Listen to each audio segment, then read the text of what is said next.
pense qu'aujourd'hui, si j'arrive à la fin de cette séance, vous commencerez à comprendre pourquoi je parle de tout cela en direction de Henri Lefebvre et de ce que nous appelons la ville vraiment intelligente. Quand je dis nous, là, je parle du groupe qui s'est constitué autour de Gerald Moore et de Noel Fitzpatrick et qui sera présent, je crois que je vous l'ai déjà dit, au mois de mars prochain à Pleine Commune.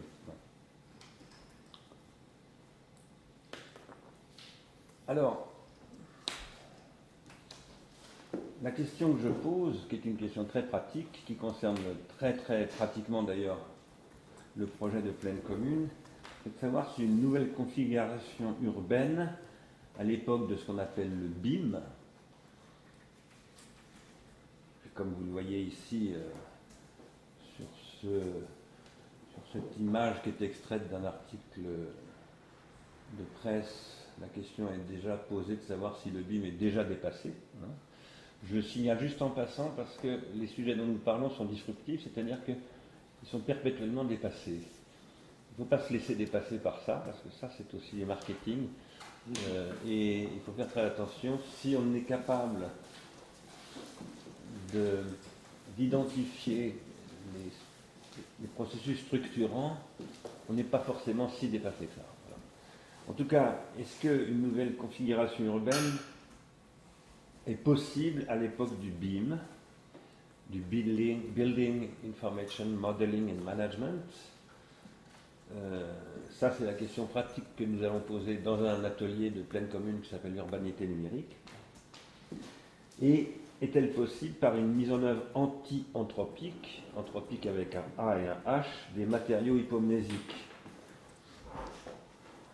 c'est-à-dire des matériaux qui sont RFID, voilà, des parpaings interactifs, toutes ces choses dont je vous ai parlé la semaine dernière, en passant par les plateformes délibératives, c'est-à-dire en passant par quelque chose qui ne se réduit pas au BIM, mais qui pourrait être en fait l'architectonique, si j'ose dire, c'est un peu prétentieux de dire ça, mais l'architecture architectonique d'un processus délibératif qui serait la vraie condition de l'urbanité et dont le béton dit interactif serait une extension en fait.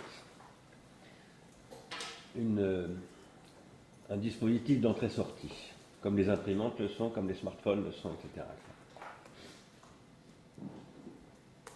Ce que vous voyez là, beaucoup de gens connaissent déjà ça, c'est un système que j'avais tenté de préfigurer avec Paul-Émile Geoffroy dans mon cours à l'Université de Compiègne, qui est un système de ce que j'appelle de dialectique assistée par ordinateur. Dialectique au sens de Socrate, pas du tout au sens de Hegel ou de Marx.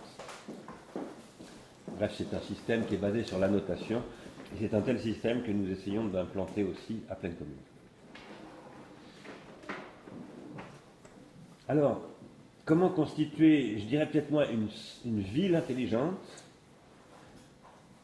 qu'une urbanité réellement intelligente? Je dis une urbanité plutôt qu'une ville parce que, comme vous l'avez vu chez Lefebvre, il distingue la ville et l'urbanité. Je ne suis pas sûr d'ailleurs que je partage le sens de cette distinction, mais par contre je pense qu'il faut faire cette distinction. Il y a des urbanités qui ne sont pas des villes à proprement parler. Qu'est-ce que c'est que la ville? Bon, Paris est une ville, Amsterdam est une ville, Rome est une ville, New York aussi est une ville. Mais il y a des conurbations qui ne sont pas des villes. Voilà. Et ce sont néanmoins des urbanités.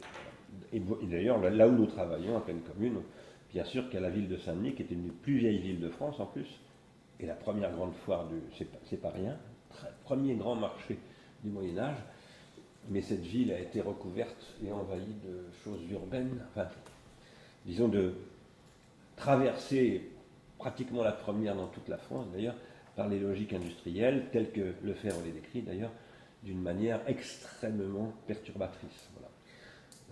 Et qui fait que l'aspect médiéval de Saint-Denis est quand même extrêmement enfoui aujourd'hui. Et cet aspect médiéval, c'était l'aspect de la ville à proprement parler. Même si, bien entendu, il reste pas mal de choses, dont la fameuse basilique, sur laquelle on reviendra peut-être d'ailleurs.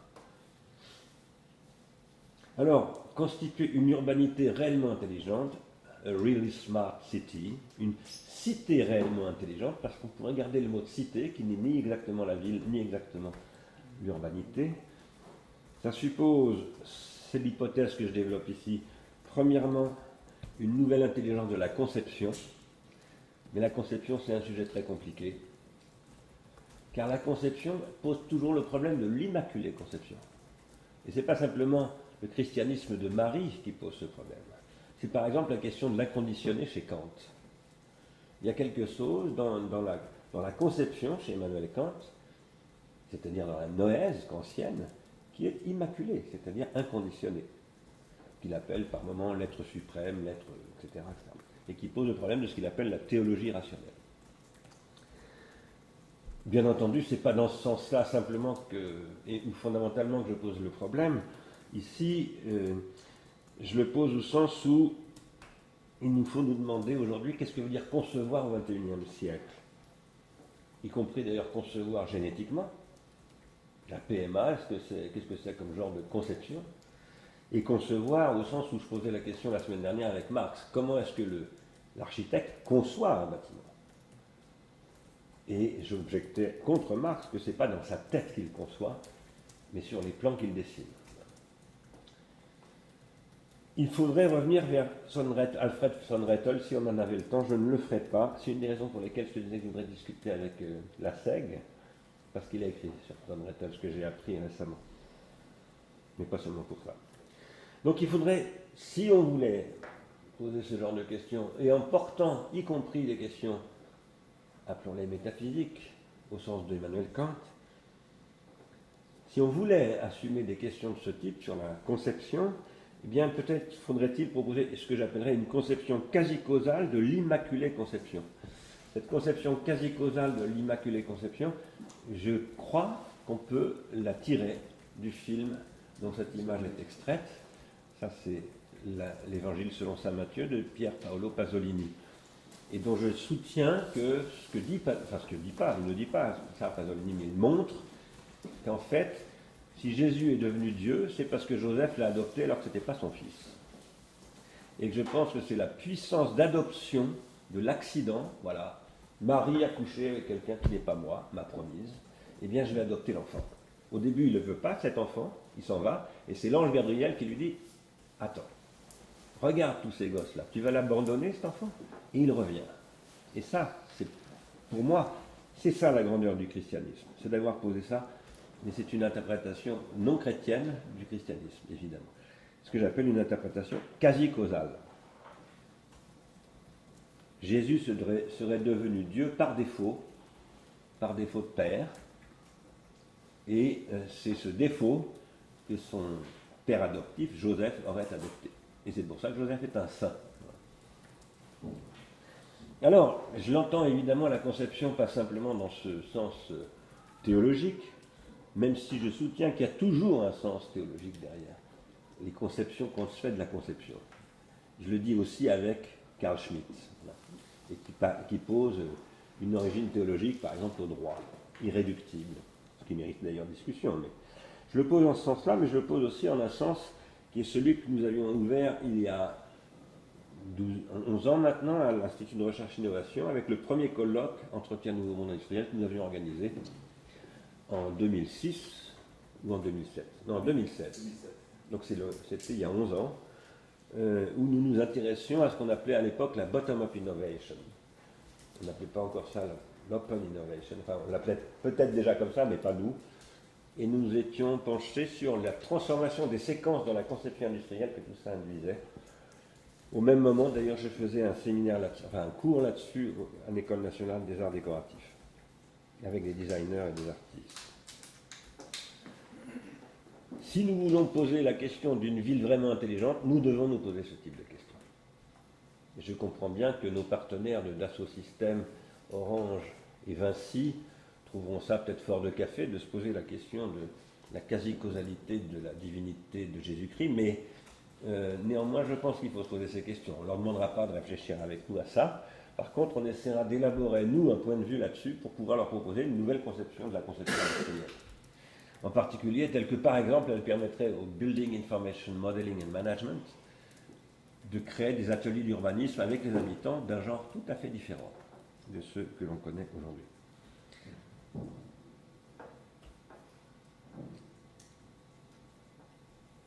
En outre, il s'agit de situer pour nous, dans ce programme de pleine commune, cette nouvelle intelligence. Je vous redis évidemment que j'entends le mot intelligence au sens du XVIIIe siècle. L'intelligence au sens du XVIIIe siècle, c'est vivre ensemble, tout simplement. Vivre en bonne intelligence. Et créer ensemble de l'intelligence, du vix, du mot d'esprit, de la vivacité, de l'inventivité, de la créativité, on dit aujourd'hui, mot que je déteste. Dans le contexte, donc il faut situer cette nouvelle intelligence dans le contexte de ce que nous avons appelé dans le programme d'investissement d'avenir qui s'appelle territoire d'innovation intégrative, etc., etc. Donc, il faut le situer dans le contexte d'une politique urbaine intégrée. Qu'est-ce que veut dire une politique urbaine intégrée? Eh bien, outre le fait qu'elle s'appuie sur une vision économique qui reprend des analyses de ce qu'on appelle l'économie de la fonctionnalité, et donc qu'elle intègre l'intérêt territorial du lieu dans la manière de mener cette politique, et ça, c'est Clément Morlin, en fait, qui travaille avec nous maintenant là-dessus. C'est une politique économique, et en l'occurrence, une économie de la contribution. C'est une politique du soin, une politique thérapeutique, où soin veut dire ici savoir vivre au sens le plus large qui soit, art de vivre, si on veut. C'est une politique urbanistique, conçue à partir d'ateliers d'urbanisme d'un genre nouveau, au sens où je le disais à l'instant. C'est une politique qui reprend peut-être, je dis bien peut-être, quelques idées fondamentales de ce qu'on appelle la Fab City. Voilà, la Fab City, c'est bien plus qu'une ville remplie de Fab Labs. Ça, c'est un des membres de WeShare qui dit ça.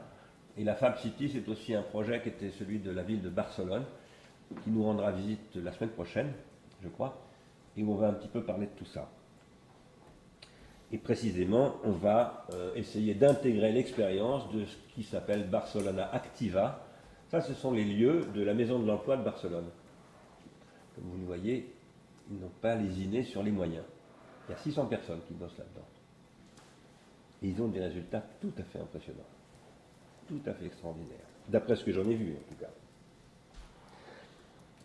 Alors, en amont de ce genre de projet, il y a, j'y ai insisté à plusieurs reprises, le problème d'une disharmonie dans ce que nous appelons le double redoublement épocal, qui, parce que précisément il ne se redouble pas, c'est-à-dire parce qu'il ne parvient pas dans la description à produire ce que j'appelle le deuxième temps du double redoublement épocal, qui est le temps de la réflexion, le temps de la délibération, parce que la disruption empêche de prendre ce temps, ça ne permet pas d'établir ce que j'ai appelé la semaine dernière la fonction de la vérité, c'est-à-dire aussi de la justice, à tous les sens de ce mot, et donc du droit. Pourquoi est-ce que je dis de la justice? C'est parce que depuis la Grèce ancienne, la justice est fondée sur la vérité. Et donc sans critère de vérité, il ne peut pas y avoir de justice. C'est une vérité toujours ratée, toujours manquée, toujours inachevée, et donc c'est toujours une justice finie, non pas infinie, ce n'est pas une justice théologique, c'est une justice politique. Et donc, elle n'atteint jamais complètement sa cible, mais néanmoins, elle s'exerce. Et elle constitue le droit de cité.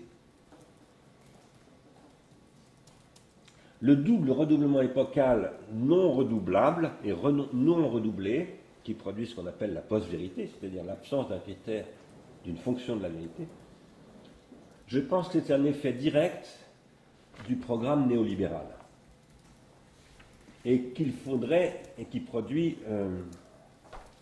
Ah, excusez-moi, je crois qu'il y a une erreur dans les images. Bon. Si, non, c'est un effet direct du programme néolibéral, y compris dans ce qu'il a engendré, qui se prétend anti-néolibéral, à savoir Donald Trump. Mais je vais y revenir tout à l'heure sur le néolibéralisme, qu'il faudrait réinterpréter de très près, après Donald Trump, en relisant Foucault, et peut-être en critiquant Foucault. le néolibéralisme, ça naît avec la Société du Mont Pèlerin, voilà, dont vous avez peut-être entendu parler, 1937, si je me souviens bien. Ça passe par le colloque Lippmann, ou c'est plutôt c'est le contraire, c'est le colloque Lippmann qui est 1937, et la Société du Mont Pèlerin, c'est 1900, je ne sais plus quand, 47, 10 ans plus tard. Et voilà, c'est un mouvement, qui est, avant d'être un mouvement, qui est une entreprise intellectuelle, industrielle et économique et politique, de promotion d'un renouveau du libéralisme, donc, en un sens qui n'est pas le sens premier du terme, mais qui est le sens économique, laisser faire, laisser passer, et qui va se diversifier. Il y a beaucoup de formes de néolibéralisme. Par exemple, voilà un des produits de ce néolibéralisme, c'est Milton Friedman, mais il y a d'autres gens qui ne sont pas sur les positions de Milton Friedman. C'est pour ça que c'est assez compliqué de critiquer le néolibéralisme. Ce n'est pas unifié. En tout cas, ce que je crois, c'est que l'impossibilité du deuxième temps du double redoublement épocal est un effet de ce programme, en cela qu'il impose l'hégémonie de la causalité efficiente. Ce qui, pour moi, est la définition fondamentale du néolibéralisme, c'est que seul constitue comme critère légitime, seule la causalité efficiente constitue un critère légitime. Et donc, les causes finales, les causes formelles sont soumises à l'hégémonie de la causalité efficiente. Et donc, c'est au détriment des causalités matérielles, formelles et finales. Au détriment de la cause matérielle, par exemple, parce que ça empêche de penser la matière. Et penser la matière, c'est très important quand on sait qu'on vit sur une Terre, une planète, dont la matérialité exploitable est, je dirais, bénéfique à la vie et fructifiable par le vivant, et notamment par le vivant humain, est limitée, et même très limitée. Surtout quand on nous tourne autour de 10 milliards d'habitants humains, ce qui n'est pas encore tout à fait le cas, vous le savez bien. Alors, si le programme néolibéral qui est devenu ultra-libertarien, ce qui n'est pas la même chose que le programme néolibéral, les ultra-libertariens sont c'est de la radicalisation, comme le djihadisme, d'une religion qui est le néolibéralisme, enfin d'une pensée qui est le néolibéralisme. Les ultra-libertariens, ce sont des radicaux, ce sont des terroristes qui mènent une guerre économique totale, sans limite, et si ce programme-là fonctionne, parce qu'il fonctionne comme aujourd'hui hégémonie de Google, Amazon, Facebook, etc. Et ça ne fait que commencer en plus. C'est pas du tout fini. Ça commence. C'est parce qu'il active des fonctions au titre de la causalité efficiente, qui discrédite les autres formes de causalité, parce que, par exemple, la République française, ou la politique européenne de ce qu'on appelle la vieille Europe, en Amérique du Nord, voilà, dit toujours qu'il faut d'abord des principes énoncés par des causes finales. Et ces causes finales doivent être étayées sur des causes formelles. Et c'est à partir de cela qu'on peut mettre en place des causes efficientes pour exploiter la cause matérielle. Eh bien, le modèle nord-américain, et a fortiori ultra-libertarien, explose les trois types de causalité en dehors de la cause efficiente. Ça veut dire que les questions que nous nous posons doivent analyser la désintégration des causes formelles et finales telles qu'elles furent pensées par Aristote dans la physique 2, dans le tome 2 de la physique. Et elles doivent analyser comment les causalités matérielles se sont appropriées hégémoniquement l'efficacité en devenant hypermatérielles. Et là, il faudrait parler de la loi de Moore et de ce qu'on appelle les wafers. Ça, c'est un wafer. Qu'est-ce que c'est qu'un wafer? C'est un disque grand comme ça, sur lequel on grave, à l'échelle du millionième de mètre, des microprocesseurs. C'est ce qui a fait la fortune de Intel. Mais ces wafers ne sont rien d'autre qu'un précurseur du béton interactif et qu'un cas particulier de ce que j'appelle la rétention tertiaire hypomnésique. Sachant que là, la forme est inscrite dans la matière à l'échelle du millionième de mètre. C'est ce qu'on appelle la microélectronique. Et qu'on est en train de passer, nous dit-on, à la nanoélectronique, c'est-à-dire à l'échelle de l'atome. La loi de Moore, qui est à l'origine, qui exploite la microélectronique, et là je vous recommande la lecture de la thèse de Sacha Loew, la loi de Moore, c'est ce qui a produit ce que j'appelle une performativité technologique. Non pas une performativité des actes de langage au sens de John Austin, mais une performativité de la physique devenue technoscientifique, devenue industrie, qui a permis de produire ce que on appelle dans le monde du marché financier des prophéties autoréalisatrices. Mais ces prophéties autoréalisatrices, elles ne sont pas simplement sur les marchés financiers. Ça, c'est une prophétie. Le wafer, c'est une prophétie autoréalisatrice. C'est donc Moore, Gordon Moore, qui a produit une soi-disant loi de Moore qui affirmait que tous les 18 mois, on allait doubler la puissance de calcul des ordinateurs à travers le silicium, l'exploitation microélectronique du silicium, et ça s'est avéré vrai. Mais ça s'est avéré vrai uniquement parce que Moore a su canaliser des milliards d'investissements dans le monde entier sur cette technologie. C'est ce que montre Sacha Loew, et ce n'est pas une loi, puisque c'est vrai uniquement pour un temps donné, qui est en gros un temps d'une trentaine ou une quarantaine d'années. Ce n'est pas du tout une loi de la physique. C'est une réalité socio-technique. Alors on peut dire que c'est une loi historique, si on veut, mais ce n'est pas une loi, on va dire. C'est un état de fait, en réalité. Et cet état de fait, il est fondé sur un état de droit, mais l'état de droit, ce n'est pas du tout la loi de Moore. Il est fondé sur un droit qui doit être entièrement repensé, qui est le droit de ce que j'appelle, moi, la performativité technologique. Et qu'on ne peut penser qu'en pensant à l'exosomatisation. Et ça, Moore est tout à fait incapable de le penser, mais il s'en fout d'ailleurs, parce que Moore ne veut pas penser, il veut gagner de l'argent. Moore, qui est un physicien, qui a fondé avec 3 ou 4 autres physiciens de Stanford un laboratoire qui est devenu cette entreprise, une des plus puissantes du monde aujourd'hui. Qu'est-ce que c'est que cette performativité technologique? Eh bien, c'est la possibilité typique de l'exorganologie. De l'exorganologie qui signifie que exosomatiser, c'est auto-réaliser hors des contraintes immédiates de la nature. Qu'est-ce que je veux dire en disant cela? Si on dit qu'un acte performatif est autoréalisateur, au sens où, une prophétie autoréalisatrice, par exemple, ça consiste à dire, quand on est George Soros, la livre va tomber, et on fait tomber la livre en disant ça. Et ensuite, on spécule sur la baisse de la livre. Ça s'appelle une prophétie autoréalisatrice. On ne peut produire ce genre de prophétie que quand on occupe certaines positions dans des circuits de transindividuation que l'on contrôle par des voies diverses et variées, y compris les grands médias de masse. Mais j'appelle aussi cette performativité, c'est une performativité, au sens de Austin, au sens de Derrida, au sens de Lyotard et de bien d'autres, autoréalisatrice. Pourquoi j'emploie le mot autoréalisatrice? C'est parce que, pas simplement parce qu'elle connote les prophéties autorisatrices de l'industrie financière, comme on l'appelle, c'est parce qu'elle réalise des choses. Elle réalise quoi? Des artefacts exosomatiques. Par exemple, des wafers, qui permettent de développer des micro-ordinateurs, puis des smartphones, puis toutes sortes d'autres choses, des implants que je vous montrerai tout à l'heure, par exemple. Alors les implants, ils sont en train de devenir nanométriques, pas micrométriques. Je parle d'implants cérébraux.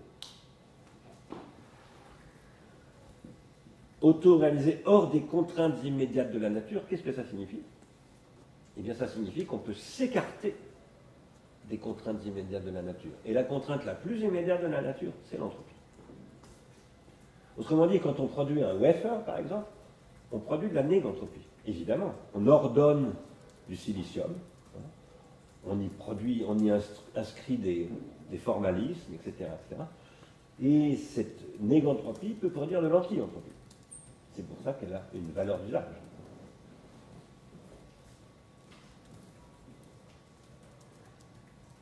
il faut bien noter ici que la performativité technologique, dont je vous parle là, c'est très très important cette terminologie-là dans ma stratégie actuelle, hein, c'est la base de la quasi-causalité. Et elle n'est pas seulement industrielle, elle est artistique. Lorsque Joe Bousquet transforme sa blessure en poème, c'est aussi une performativité technologique. C'est la performativité de cette techné qui est la poiesis poétique, telle que l'a décrit par exemple Heidegger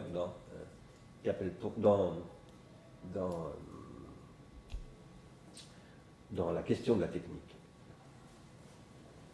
Cette performativité technologique, donc, c'est un cas de la quasi-causalité dont l'obligation morale au sens de Bergson est un autre cas exosomatique. Qu'est-ce que je veux dire? Nous essayons de penser les exorganismes. Nous disons que les exorganismes, ce sont des rassemblements d'exorganismes simples, vous et moi, les êtres humains, on les appelle couramment, qui se rassemblent dans des exorganismes complexes. La maison Sugère, dans le 5e arrondissement de Paris, elle-même dans la métropole du Grand Paris, etc., etc. C'est un vaste exorganisme urbain, complexe, extrêmement complexe, hyper complexe, traversé par des plateformes aujourd'hui, etc., qui par exemple me permettent, grâce à cette plateforme, je peux en ce moment être connecté avec des amis qui sont loin grâce à Skype. Skype est une de ces plateformes. Ce que nous dit Bergson, ici, c'est que, c'est dans les deux sources de la morale et de la religion, c'est que un exorganisme complexe, que lui n'appelle pas comme ça, il appelle ça une société, eh bien, il doit obliger ceux qui appartiennent à cette société. Les obliger au sens moral du terme. Alors, c'est des obligations de divers niveaux. Tu ne tueras point, c'est une obligation très très très forte, qui n'existe pas dans toutes les sociétés, en tout cas sous cette forme-là. Il y a des obligations beaucoup moins fortes, comme il faut dire bonjour à la dame. Voilà. Et en principe, on se salue, voilà, etc. Tout ça, ce sont des jeux d'obligations. Des jeux d'obligations que Bergson étudie dans ce texte-là, le début des deux sources de la religion, d'abord comme obligation morale. Il essaye de comprendre ce que c'est que la morale, que l'obligation morale. Et il l'apparente à d'autres formes d'obligation. Il l'apparente en disant que ce n'est pas la même chose. Ah, je suis désolé, j'ai oublié de mettre je pensais avoir mis une autre page de Bergson. Donc peu importe. Il l'apparente, par exemple, aux termites. Il dit, chez les termites aussi, il y a des obligations. Ce qui fait qu'une termitière tient, qu'elle est entretenue d'ailleurs, qu'elle ne s'écroule pas, etc. Et qu'entre ces milliers ou centaines de milliers de termites, enfin c'est plutôt des fourmis qui sont par centaines de milliers, les termites il y en a beaucoup moins. Ce qui fait qu'ils vivent ensemble, c'est qu'il y a des régimes d'obligation. Ce ne sont pas des obligations morales. Pourquoi ce ne sont pas des obligations morales? C'est parce que ce sont des obligations endosomatiques. Que d'ailleurs les termites ne peuvent pas transgresser. Les seules transgressions possibles sont liées à des mutations génétiques, qui peuvent être elles-mêmes provoquées par des mutations du climat, des prédateurs ou tout ce qu'on veut. En revanche, les organismes exosomatiques doivent s'auto-prescrire, quasi-causalement, performativement, une morale, qui est d'ailleurs totalement inconsciente. Dès qu'elle devient consciente, elle commence à dysfonctionner, la morale. Dès qu'on commence à se dire, mais ça c'est une règle morale, c'est qu'on est capable de la mettre en question et de la transgresser. Pourquoi est-ce qu'une morale m'oblige? C'est parce que la nature, c'est-à-dire la biophysiologie, ne me contraint plus. C'est ce que dit Bergson. Je suis contraint, mais plus par l'endosomatique. Il y a un inachèvement exosomatique, c'est lui qui est à la base de l'inachèvement psychosocial. C'est aussi ce que Bergson appelle l'ouverture. Il faudrait d'ailleurs comparer l'ouverture selon Bergson avec l'ouverture selon Rainer Maria Rilke, dont je vous parlais dans la 9e ou 10e élégie de Duino. Mais ça, je ne vais pas le faire. C'est pour ça que la performativité de la loi de Moore est celle très probable, mais ça reste à vérifier, du BIM, et de ce qui va au-delà du BIM, qui est déjà has-been, comme has-been, je ne sais pas comment, si on en croit l'article que je vous montrais tout à l'heure. C'est pour ça que le BIM et la loi de Moore sont possibles comme substituts de toute morale. Car c'est ça qui se passe dans la non-realist smart city, dans la ville qui n'est pas vraiment intelligente. Dans la ville qui n'est pas vraiment intelligente, il n'y a plus de morale. Et moi, je n'ai pas du tout peur, en ce 50e anniversaire de 1968, de me revendiquer comme philosophe moral. Et je redis ce que j'ai dit dans un livre qui est La Disruption, qui est que la philosophie morale, c'est le début de la philosophie. C'est la philosophie même, c'est pas moi qui dis ça, c'est Pierre Hadot et Michel Foucault. Donc ce sont les cons qui n'ont rien compris à la critique de la morale bourgeoise, qui s'imaginent qu'il n'y a plus de morale. Bien sûr que non. S'il n'y a plus de morale, il n'y a plus de philosophie. Il n'y a peut-être même plus de pensée. Après, la question est de savoir ce qu'on entend par morale. Est-ce qu'on l'entend au sens de Descartes, au sens de Kant, au sens de Bergson? 1000 questions. Au sens de Freud, 1000 questions. Je ne vais pas en parler ici, ce n'est pas le sujet du jour. Mais par contre, je vous renvoie à La Disruption si ça vous intéresse d'en savoir un peu plus. Pour ça, il faudrait donc lire Les deux sources de la morale et de la religion de Bergson, ce que nous ne ferons pas, mais ce que je vous invite à faire. C'est un livre très agréable à lire en plus, si vous ne l'avez pas encore lu. Et il faudrait y instruire de plus près avec l'évolution créatrice, notamment, et avec Matière et Mémoire, la question de l'ordre que pose Bergson, ici précisément. Où il interroge, en posant la question de l'ordre et du désordre à une époque où cette question n'est pas encore posée par la physique. Bergson est vraiment extrêmement en avance sur les sciences. Voilà, beaucoup de scientifiques l'ont ridiculisé, en particulier en arguant du fait qu'il mobilisait des finalités, etc., des téléologies qui sont complètement dépassées par la science. C'est archi faux. C'est la science qui est dépassée par la téléologie de Bergson. Mais on est dans une science d'arriérés mentaux aujourd'hui, qui sont incapables de penser ce genre de choses. Alors il faudrait reprendre les questions de l'ordre, du désordre, de l'entropie, de la négantropie et de l'anti-entropie avec Bergson. Je le dis avec quelqu'un qui a fait ce travail, qui est là. Et quelqu'un d'autre qui donne des cours en ce moment sur Bergson, qui est là. On ne va pas le faire maintenant, c'est juste un cadrage théorique et conceptuel que je fais pour les enjeux de la Truly Smart City, sur laquelle nous voudrions avancer sur le territoire de pleine commune. En posant que, pour reposer les questions d'ordre, de désordre, d'entropie, de négantropie, dans une économie de la négantropie, et qui passe par une économie de l'anti-entropie. Si nous voulons critiquer la performativité technologique de la loi de Moore, par exemple, ou de la Building Information Modeling, etc., il ne s'agit pas du tout de dénoncer cette performativité. Il faut commencer par l'admirer. Si on n'est pas capable d'admirer ce qu'a fait Moore, on ne peut absolument pas combattre ce que fait Moore. C'est impossible. Si vous jouez aux échecs, si vous n'êtes pas capable d'admirer votre adversaire, il vous battra à tous les coups. Pourquoi l'admirer? Qu'est-ce que ça veut dire admirer son adversaire? Ça veut dire voir plus que lui la puissance de ce qu'il a développé. C'est ça un grand joueur d'échecs. Et quelqu'un qui voit mieux que son adversaire ce qu'il y a de grand dans le jeu de son adversaire. Et ça, c'est ce que dit Socrate à propos de la dialectique. Donc c'est une question extrêmement classique en philosophie, mais dont je ne suis pas sûr qu'elle ait été bien comprise en fait. Il faut donc d'abord admirer, par exemple, les wafers, le BIM, tous ces processus. Je le dis beaucoup à Pierre, l'architecte qui me disait tout à l'heure, l'autre jour, mais les architectes ne veulent pas entendre parler du BIM. Mais ils ont tort. C'est pas mon cas. Pardon? C'est pas mon cas. Oui, mais je vous le dis parce qu'il va falloir, sur le territoire de pleine commune, défendre ce point de vue avec les architectes, les urbanistes. Si, il faut vous intéresser au BIM. Ça ne veut pas dire qu'il faut faire ce que disent les gens qui développent le BIM. Ça, c'est une autre question. Et une fois qu'on a vraiment admiré la chose, c'est-à-dire qu'on a appris, qu'on a compris en fait ce qu'il y a de foncièrement nouveau, inventif et admirable dans ce qu'on critique, eh bien il faut en énoncer les limites. C'est ça la critique. C'est toujours la critique des limites. non seulement au sens des limites micro et macrocosmiques, au sens où j'en parlais l'année dernière, mais au sens de l'efficience anthropique, anthropique avec un A et un H.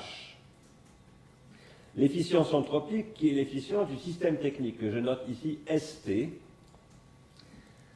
face aux finalités et aux formalités des systèmes sociaux, que je note ici SS, y compris l'économie.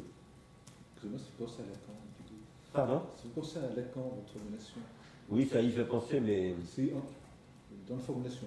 Oui, mais ça arrive très souvent que j'ai des espèces comme ça de machins qui ressemblent à Lacan, mais c'est tout simplement des espèces comment dire, de formalisme, voilà, qui ne sont pas des mathèmes au sens où je n'ai pas l'ambition qu'avait Lacan, et encore moins celle qu'a Badiou. Donc ce ne sont pas des mathèmes, mais ça y ressemble. J'aime bien la formalisation et la gébrisation, mais ça ne veut pas dire que ça ne se revendique pas comme mathème. Par contre, ça permet de structurer la pensée un petit peu. Et ça, en fait, ça n'est que la traduction d'un point de vue combiné de Bertrand Gilles et André Leroy-Gourand, qui intègre aussi d'ailleurs Niklas Luhmann, un petit peu. Systèmes sociaux de Niklas Luhmann, qui sont autoréalisateurs, chez lui autopoïétiques, eh bien ça veut dire qu'ils produisent leur cause finale, et ça c'est avec quoi? C'est pour ça que Niklas Luhmann m'intéresse, c'est parce qu'il pose qu'un système social forcément produit ses causes finales. Et qu'on ne peut pas les lui imposer de l'extérieur, si on lui impose de l'extérieur, on le détruit. C'est ce qui est en train de se passer. Maintenant, je ne suis pas d'accord avec Luhmann parce qu'il suit la théorie de l'autopoïèse de Francisco Varela, qui à mon avis ne tient pas la route. Voilà. Ça, il faudra qu'on en parle un jour, parce que je pense que l'autopoïèse pure, ça n'existe pas. Il y a toujours de l'hétéropoïèse, et en particulier dans les formes humaines du vivant. L'exosomatisation, c'est de l'hétéropoïèse, ce n'est pas de l'autopoïèse. Donc il faut toujours reconstruire la possibilité autopoïétique, elle est toujours menacée par elle-même en plus, elle est pharmacologique. Alors, quant à la disruption de l'urbanité par les smart cities, et comme ce qui vient parachever la désintégration des circuits de transindividuation, puisque je vous ai dit que le double redoublement épocal disruptif, c'est ce qui détruit les circuits de transindividuation, c'est-à-dire la capacité de comprendre ce qui se passe, de délibérer, et qui n'arrive pas à construire de nouveaux circuits de transindividuation, et qui produisent donc ce que j'ai appelé des circuits de transindividuation, en reprenant le terme de individuel de Félix Guattari. Face à cela, face à cet état de fait de la désintégration de l'individuation psychique et collective, seule une politique quasi-causale peut venir la combattre. Voilà, c'est ça que j'essaye de dire et de produire comme premier axiome de ce que serait une politique de la truly smart city. Une cité vraiment smart, vraiment intelligente, ce serait une cité qui fonde sur des pratiques quasi-causales la reconstitution des causes premières, matérielles, efficientes, formelles et finales, qui constituent, selon Aristote, la possibilité d'être de quoi que ce soit, puisque c'est ça dont il s'agit, c'est le fondement de l'ontologie chez Aristote. Alors moi, je ne suis pas un ontologiste, donc je ne revendique pas cette analyse-là de Aristote, mais par contre, je pense que, même si on abandonne le point de vue ontologique, c'est ce que propose Deleuze dans Logique du sens, on doit conserver les quatre causes, auxquelles on doit ajouter la quasi-cause. Ce n'est pas ce que dit Deleuze. Là-dessus, Deleuze, je ne sais pas exactement ce qu'il dit d'ailleurs, mais je ne sais pas s'il dit vraiment quelque chose de très très précis, mais il présente la quasi-causalité comme une alternative à la théorie des quatre causes. Et je ne suis pas absolument convaincu de ça. Je pense qu'il faut reprendre la théorie des quatre causes en passant pas seulement par Aristote mais par Emmanuel Kant pour pouvoir construire une nouvelle théorie une nouvelle pratique, une nouvelle politique quasi-causale qui conduirait, dans le cas qui nous intéresse, à l'invention d'un nouveau génie urbain. C'est un beau mot, génie urbain. Génie, c'est un très beau mot. Le génie urbain, c'est ce qui fait que la ville s'invente elle-même. La ville en totalité. Ça, c'est l'objectif, c'est le programme de Henri Lefebvre dans le droit à la ville. Mais est-ce qu'il se donne les moyens de penser ce génie? Eh bien, j'en doute un peu. Voilà. Il faut s'appuyer sur le faire, à mon avis, mais il faut aller au-delà. C'est ce que j'essaierai de vous proposer dans la prochaine séance.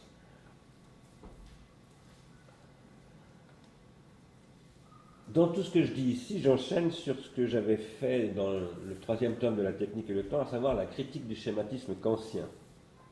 J'avais essayé de montrer qu'il fallait substituer au schématisme transcendantal d'Emmanuel Kant, c'est dans la deuxième édition de la critique de la raison pure, ce que j'ai appelé un schématisme atranscendantal, où les schèmes ne sont pas du tout transcendantaux, mais ils sont constitués par les rétentions tertiaires hypomnésiques, qui constituent eux-mêmes les processus de catégorisation. Tout à l'heure, la plateforme que je vous ai montrée d'annotation de mes cours à l'Université de Compiègne, c'est une plateforme qui permet à mes étudiants de catégoriser collectivement la lecture de mon cours, et donc de produire ensemble des concepts au sens kantien, des concepts de l'entendement.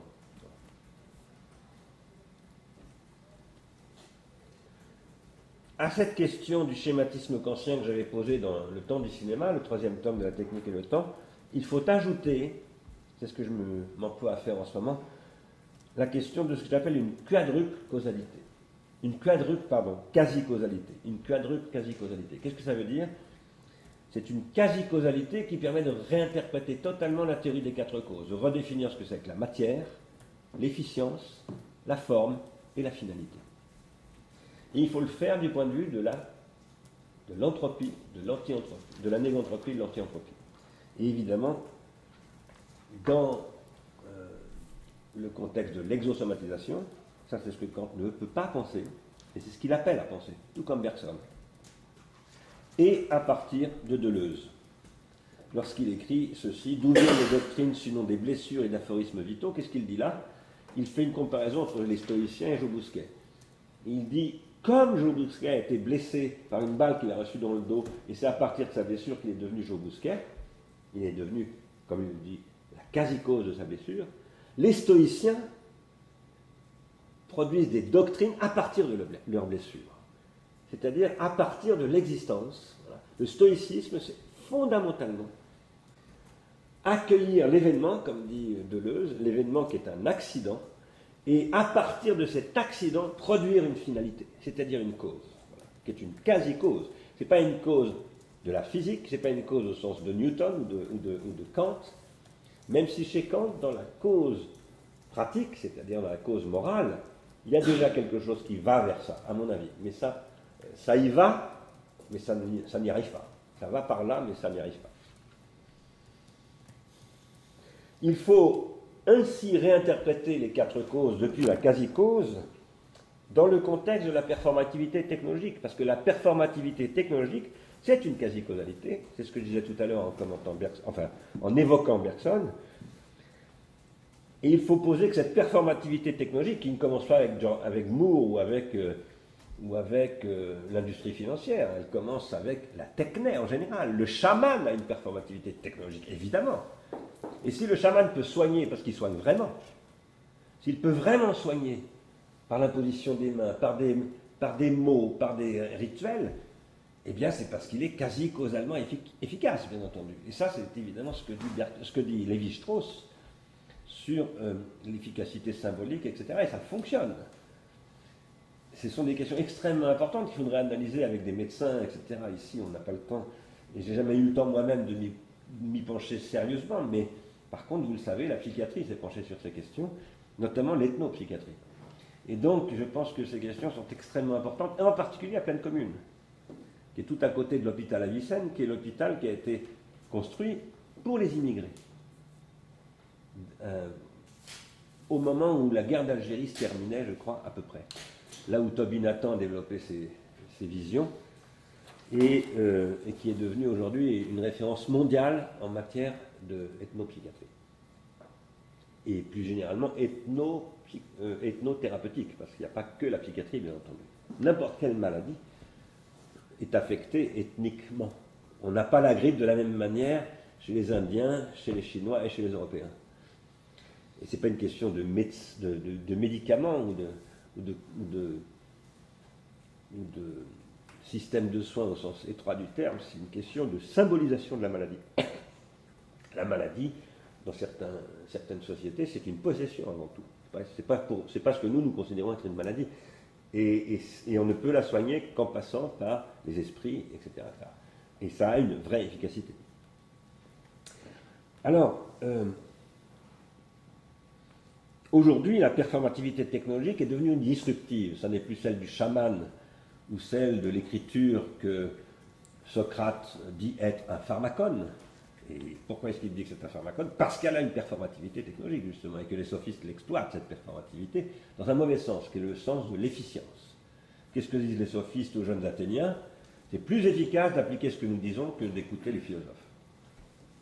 Donc, si vous voulez être efficace, si vous voulez prendre le pouvoir, comme Emmanuel Macron, par exemple, suivez les prescriptions des sophistes. Voilà. Et donc, c'est déjà la question, la performativité technologique, c'est déjà la question de Socrate. Mais nous vivons une autre performativité, qui est celle de la disruption, de Moore, de la loi de Moore, des wafers, et de bien d'autres choses, comme par exemple maintenant le BIM, et ça constitue ce que j'appelle un nouvel âge de l'irrationalité. Ce mot d'irrationalité tel que je l'écris là, L', ir, entre parenthèses, rationalité, c'est très très important pour moi ici comme affirmation. Je pose que la rationalité se présente toujours d'abord comme irrationalité. Premièrement. Et que deuxièmement, elle revient toujours à l'irrationalité. Qu'est-ce que ça veut dire qu'elle y revient toujours? Ça veut dire qu'elle est pharmacologique.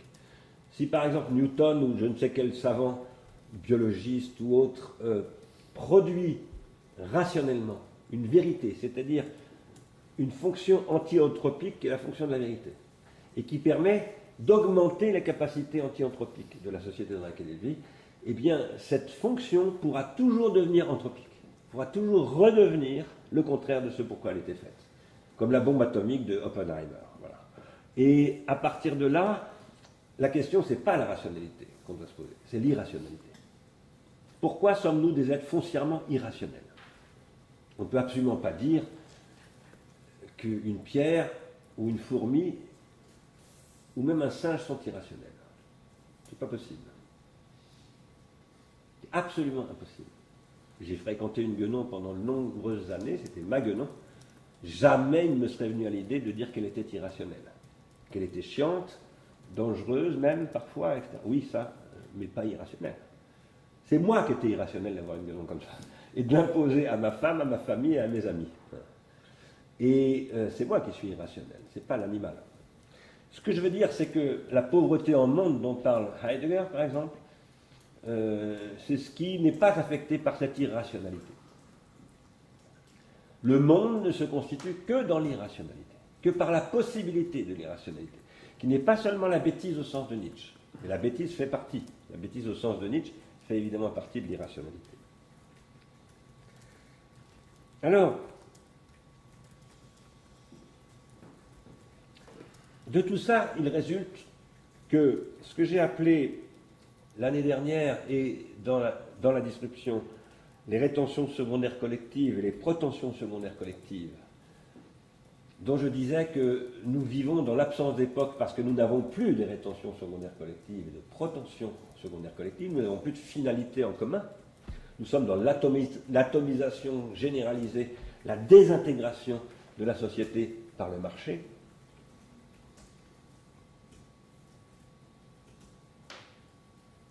Ces rétentions collectives et ces protensions collectives, elles sont ce qui résulte d'agencement de la quadruple quasi-causalité. Si nous voulons reconstituer des possibilités, et c'est indispensable, c'est absolument fondamental, si nous ne voulons pas rentrer en guerre civile ou en guerre tout court, il est absolument urgent de reconstituer des rétentions et des protentions collectives. Mais si nous voulons faire cela, nous devons repenser la causalité en totalité. Et quand je dis ça, ce n'est pas une question de philosophe, c'est une question de philosophe, mais ce n'est pas simplement la question qui s'impose aux philosophes, elle s'impose aux hommes d'affaires, aux hommes politiques, à tous ceux qui sont responsables de l'efficience, de la formalité, c'est-à-dire de la vérité, et de la finalité, c'est-à-dire du désir, de la volonté, etc.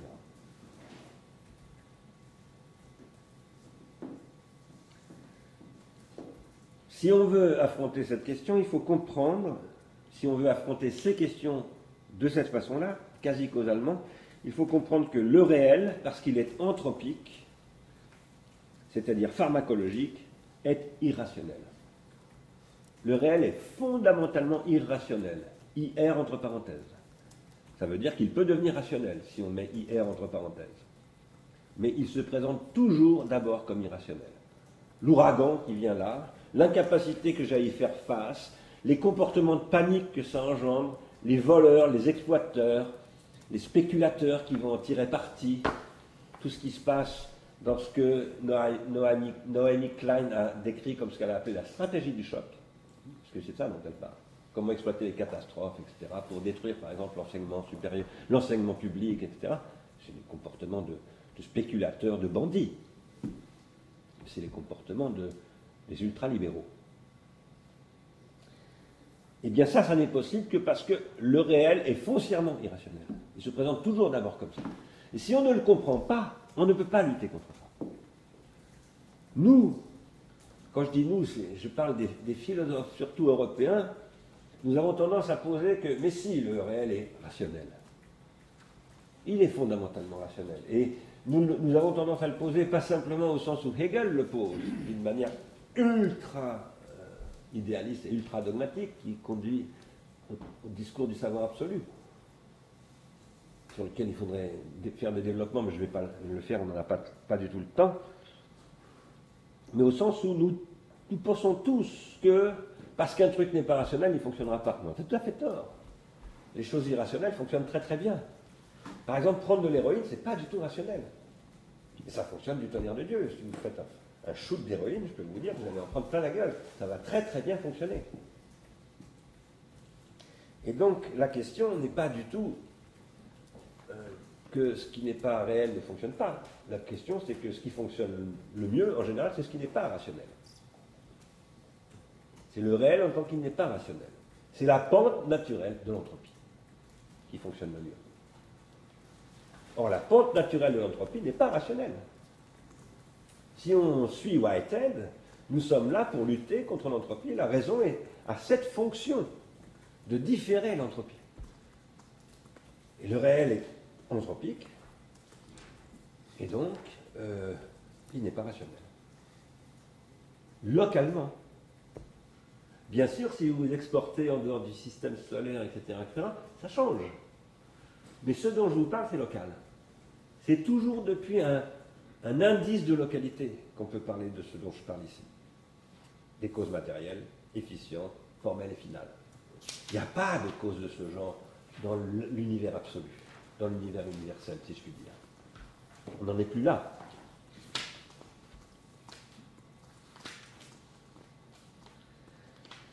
Donc, la vérité a pour fonction de fournir des critères anti-anthropiques de définition de la valeur néganthropique, avec un A et un H, c'est-à-dire des critères incalculables, de la valeur incalculable. Et c'est évidemment un paradoxe. Comment calculer l'incalculable? C'est ça la question.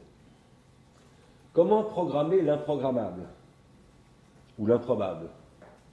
J'avais écrit un article il y a très longtemps, c'était mon premier article, ou deuxième, qui s'appelait Programme de l'improgrammable, circuit de l'inouï. C'était un article sur Charlie Parker et les conditions dans lesquelles Charlie Parker produisait de l'improbable. Parce qu'il n'y a rien de plus improbable que Charlie Parker. Eh bien, ça passe par des calculs.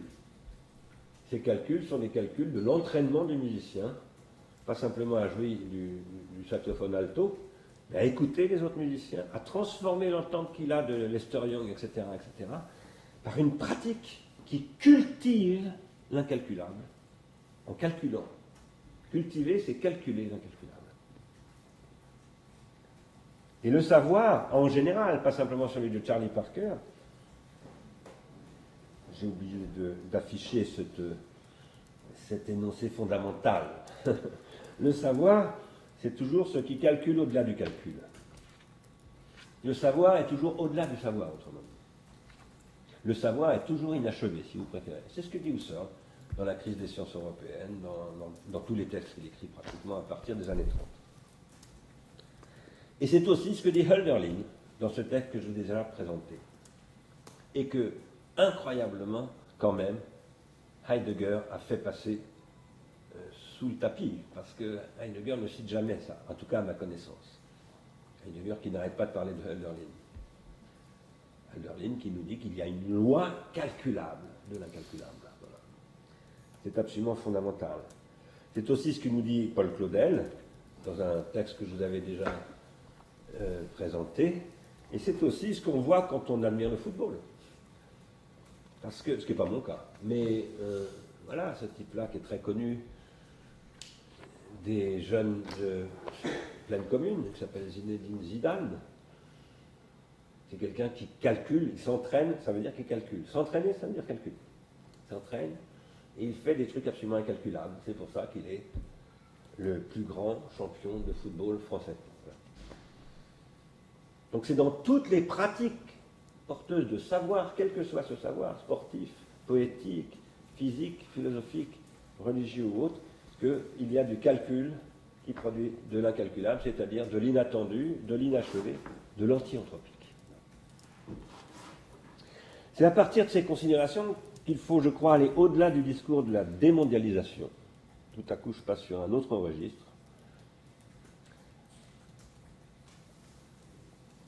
Discours de la démondialisation qui a été rendu nécessaire par l'immondialisation. Ce qu'on appelle la mondialisation, c'était une immondialisation, c'est-à-dire que c'est une destruction de la cité, de la ville, de l'urbanité,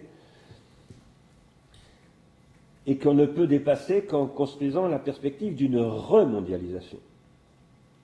Qu'est-ce que ça veut dire une remondialisation? Ça veut dire une relocalisation. Et d'une localisation ouverte, au sens où Bergson parle d'ouverture. Et ça passe aussi par Marcel Mauss, par ce texte que j'invoque régulièrement. Quand je dis que je l'invoque comme on invoque les esprits. C'est-à-dire que j'en parle comme d'un truc un peu magique, voilà, dont je crois qu'il est porteur de vertus exceptionnelles, mais qu'on n'a encore jamais vraiment travaillé. Ce texte de Marcel Mauss qui parle de l'internation. Ce que je veux dire, on recevra des gens de Barcelone bientôt, la semaine prochaine, à Pleine Commune. On a l'intention de se brancher avec les 40 villes ouvertes qui ont été constituées par Saskia Sassen et Richard Sennett, qui enseignent dans cette salle d'ailleurs en ce moment, à l'occasion du sommet de Quito, où était d'ailleurs Patrick Bronzec représentant les élus français, les élus locaux français. Je pense qu'il faut que nous agencions des lieux comme ça, des villes, des localités ouvertes, agencées les unes avec les autres, dans une logique de plateforme qui n'est plus la logique des plateformes purement algorithmiques, mais une logique de plateforme délibérative, où la délibération ne se fait pas simplement à Pleine Commune, mais elle se fait aussi à Guayaquil, à Durham, et un peu partout dans le monde, de concert, constituant un nouvel âge d'une rationalité anti-anthropique.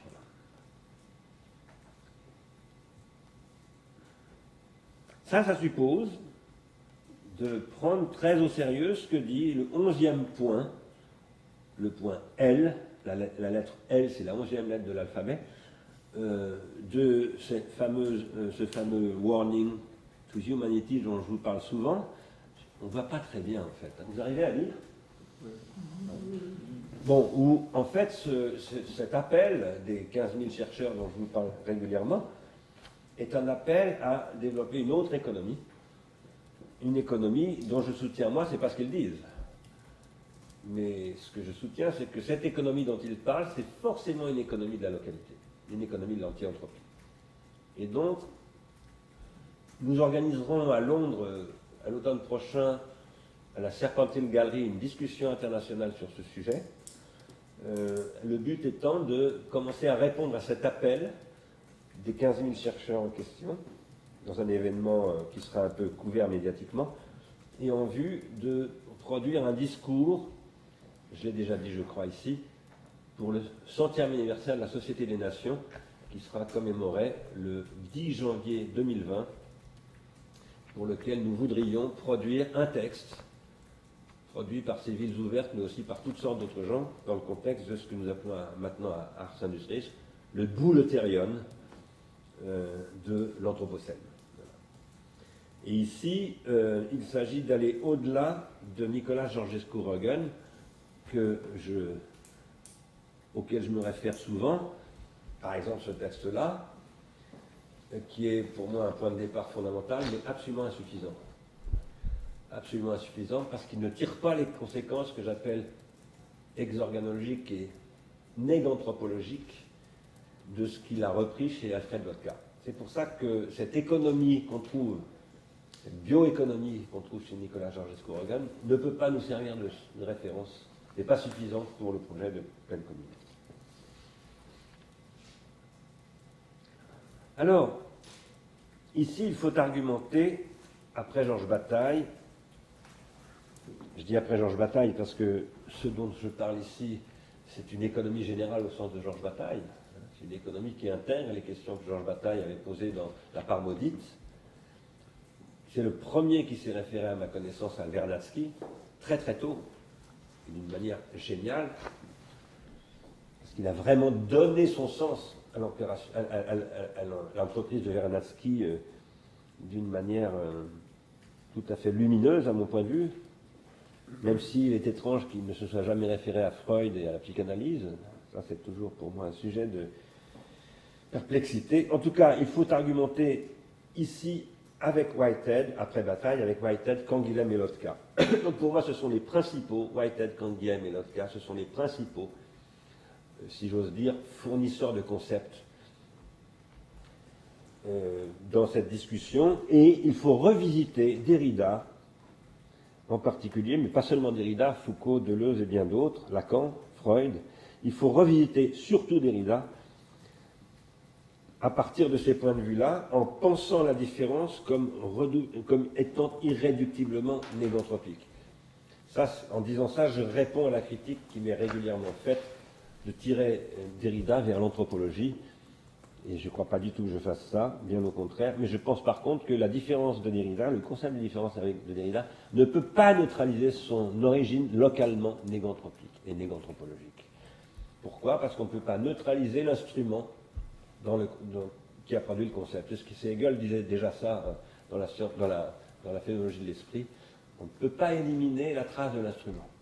Donc si par exemple on dit la différence c'est la rétention du vivant qui est de la matière qui est de la mémoire, eh bien ça suppose des microscopes, tout un attirail, y compris des mots qui font partie de l'attirail, qu'on ne peut pas éliminer du concept de différence. Donc c'est complètement idiot de dire que la différence avec un A est purement biologique. Complètement débile de dire ça. C'est n'avoir absolument rien compris à ce que disait Derrida. Malheureusement, c'est à peu près comme ça que tous les Derridiens lisent Derrida. Donc, il y a un petit problème.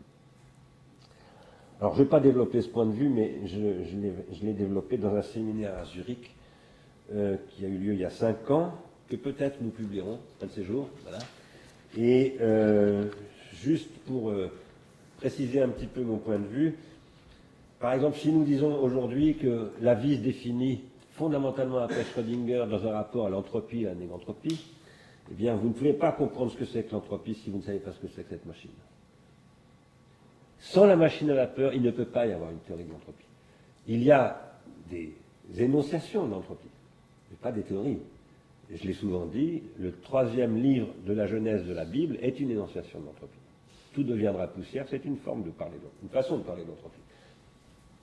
Mais ce n'est pas une théorie. Pour théoriser l'entropie, il faut expérimenter avec cette machine. C'est ce que fait Carnot. Et c'est à partir de Carnot que Thomson, etc., Clausius, Boltzmann ont élaboré la théorie de l'entropie. Donc, il y a une origine factice, exosomatique, de la théorisation de l'entropie, c'est-à-dire de l'univers en totalité. Puisque la théorie de l'entropie, si j'en crois Einstein, c'est la loi la plus universelle d'Einstein, voilà, la plus englobante quant à l'univers.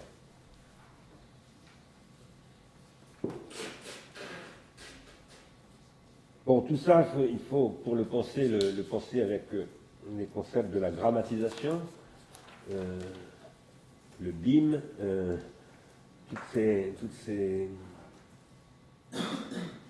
technologies de discrétisation font partie de de la grammatisation, et il faudrait faire des descriptions assez fonctionnellement exhaustives de ce que c'est que la grammatisation aujourd'hui. Par exemple, le Moving Picture Experts Group, qui a créé la norme MPEG et qui a rendu possible le fait qu'aujourd'hui nous ayons des images qui circulent sur les ordinateurs, sur les téléphones, etc., etc., eh bien c'est un domaine de la grammatisation du mouvement enregistré de manière audiovisuelle.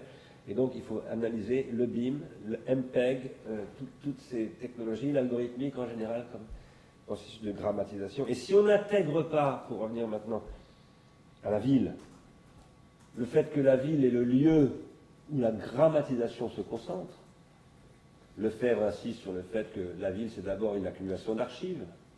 Et les archives, elles sont grammatisées. S'il n'y a pas de grammatisation, il n'y a pas d'archives. La grammatisation, c'est ce que produisent les rétentions tertiaires hypomnésiques. Si on ne comprend pas cela, on ne peut pas comprendre ce que c'est que le génie urbain ou le génie de la ville. Alors, ayant posé tout cela, revenons maintenant à notre premier problème. Qu'est-ce que c'est notre premier problème? C'est de savoir que peut encore la puissance publique.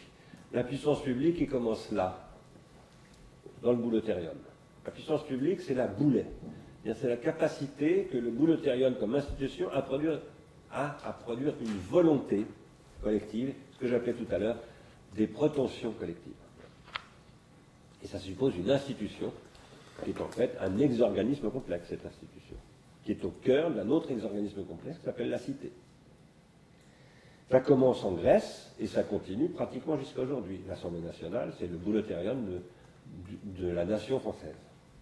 Est-ce que ce bouleterium est efficace, efficient? Est-ce qu'il arrive à produire des causes finales et des causes formelles? On peut se poser la question.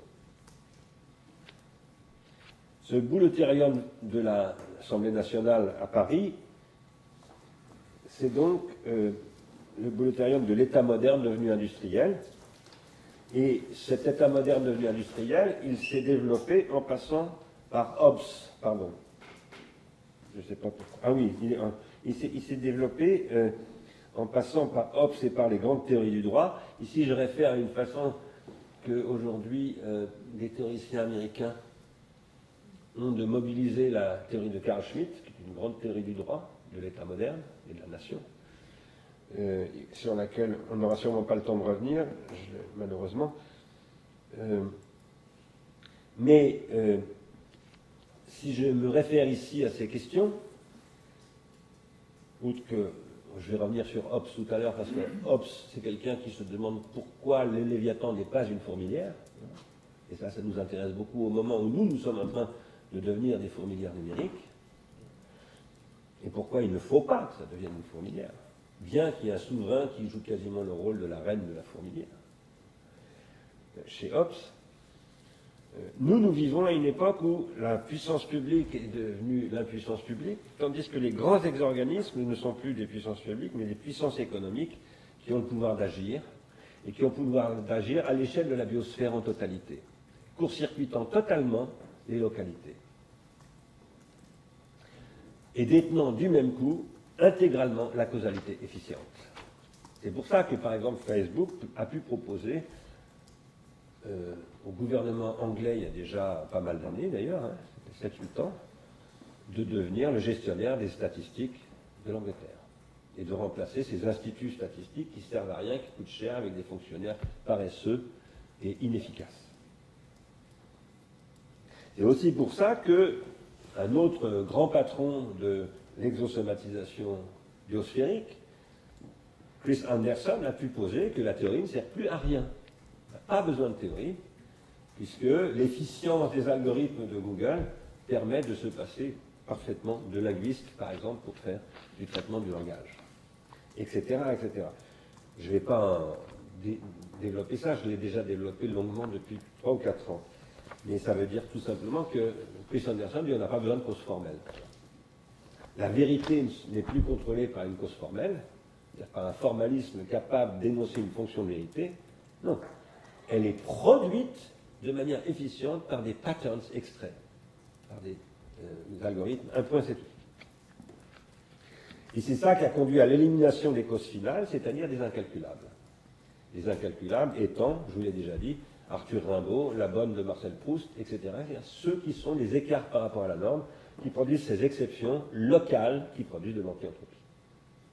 Et c'est ça qui élimine ces processus efficients.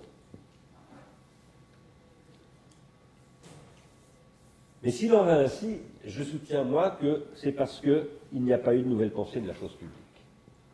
Si aujourd'hui la causalité efficiente peut détruire la causalité formelle, à travers, par exemple, ces plateformes, c'est parce que nous n'avons pas pensé une nouvelle chose publique. Penser une nouvelle chose publique, penser une nouvelle puissance publique, c'est le programme d'Arsène Nialis, je le souligne en passant. C'est inscrit dans sa raison sociale, dans ses statuts. Voilà. Le but d'Arsène Nialis, c'est de penser une nouvelle puissance publique basée sur de nouvelles industries de l'esprit. La chose publique, c'est la cause publique. Et la cause publique, c'est ce qu'on appelait la cause du peuple, ou encore la cause commune. Voilà. Donc il y a la question des communs, il y a la question de l'héritage d'une pensée de ce que serait le peuple derrière toutes ces questions. Et aujourd'hui, comme vous le savez très très bien, la cause du peuple, la cause commune, la cause publique, c'est de la pure rhétorique absolument inefficiente, qui n'a aucune efficacité sur le réel, qui ne prend rien et qui pousse progressivement tout le monde vers l'extrême droite. Pas tout le monde sauf nous, mais on va se retrouver très très très isolés un de ces jours. Voilà. Enfin, sauf nous. Peut-être pas sauf vous, après tout. Peut-être que même moi, peut-être... Qu'est-ce que je fais dans 10 ans? On ne sait rien, hein. Tant qu'il n'est pas mort, on ne sait pas qui est un homme, dit Aristote. De quoi il est capable. Il y a donc un être plus là. Je vous avais parlé de l'être là, et je vous ai aussi parlé dans la première et deuxième séance du n'être plus là. Il y a un être plus là de la chose commune, c'est-à-dire de la causalité finale.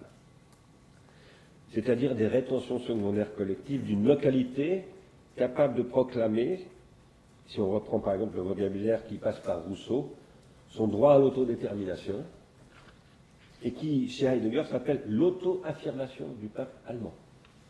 C'est le discours de rectorat pour le Führer en tant que recteur nazi de l'université de Francfort. Non, je me souviens plus. Peu importe. Si, on porte sur le main. Je veux dire par là que ce dont je parle est un sujet évidemment fort surcodé, connoté, embarrassé d'une histoire compliquée,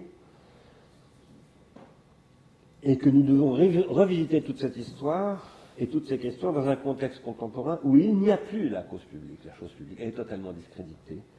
Il n'y a plus la res publica, c'est-à-dire l'appareil de publication qui produit la chose publique, parce que l'appareil de publication a été intégralement privatisé par Facebook, Google et Amazon. La République, autrement dit, a été liquidée par l'exosomatisation en tant qu'exorganisation.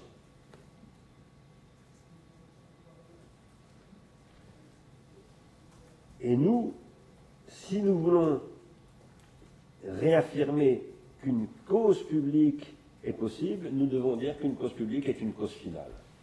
Et nous devons repenser la finalité en totalité. Avec la physique, avec la biologie, avec les mathématiques, etc., etc.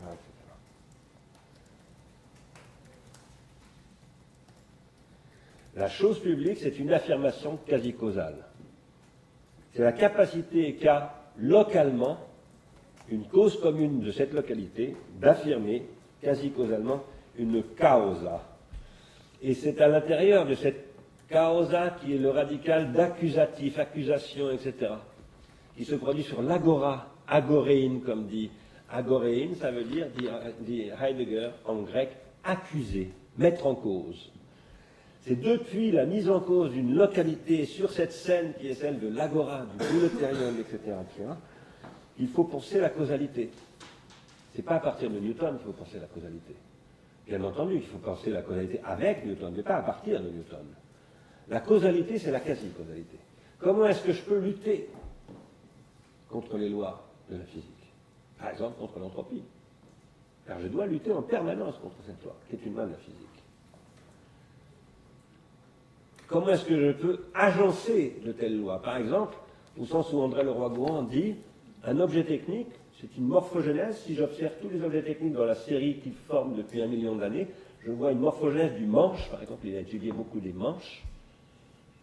Et cette morphogenèse, c'est quelque chose qui résulte c'est la résultante d'une double contrainte physique et biologique, qui n'est ni physique ni biologique.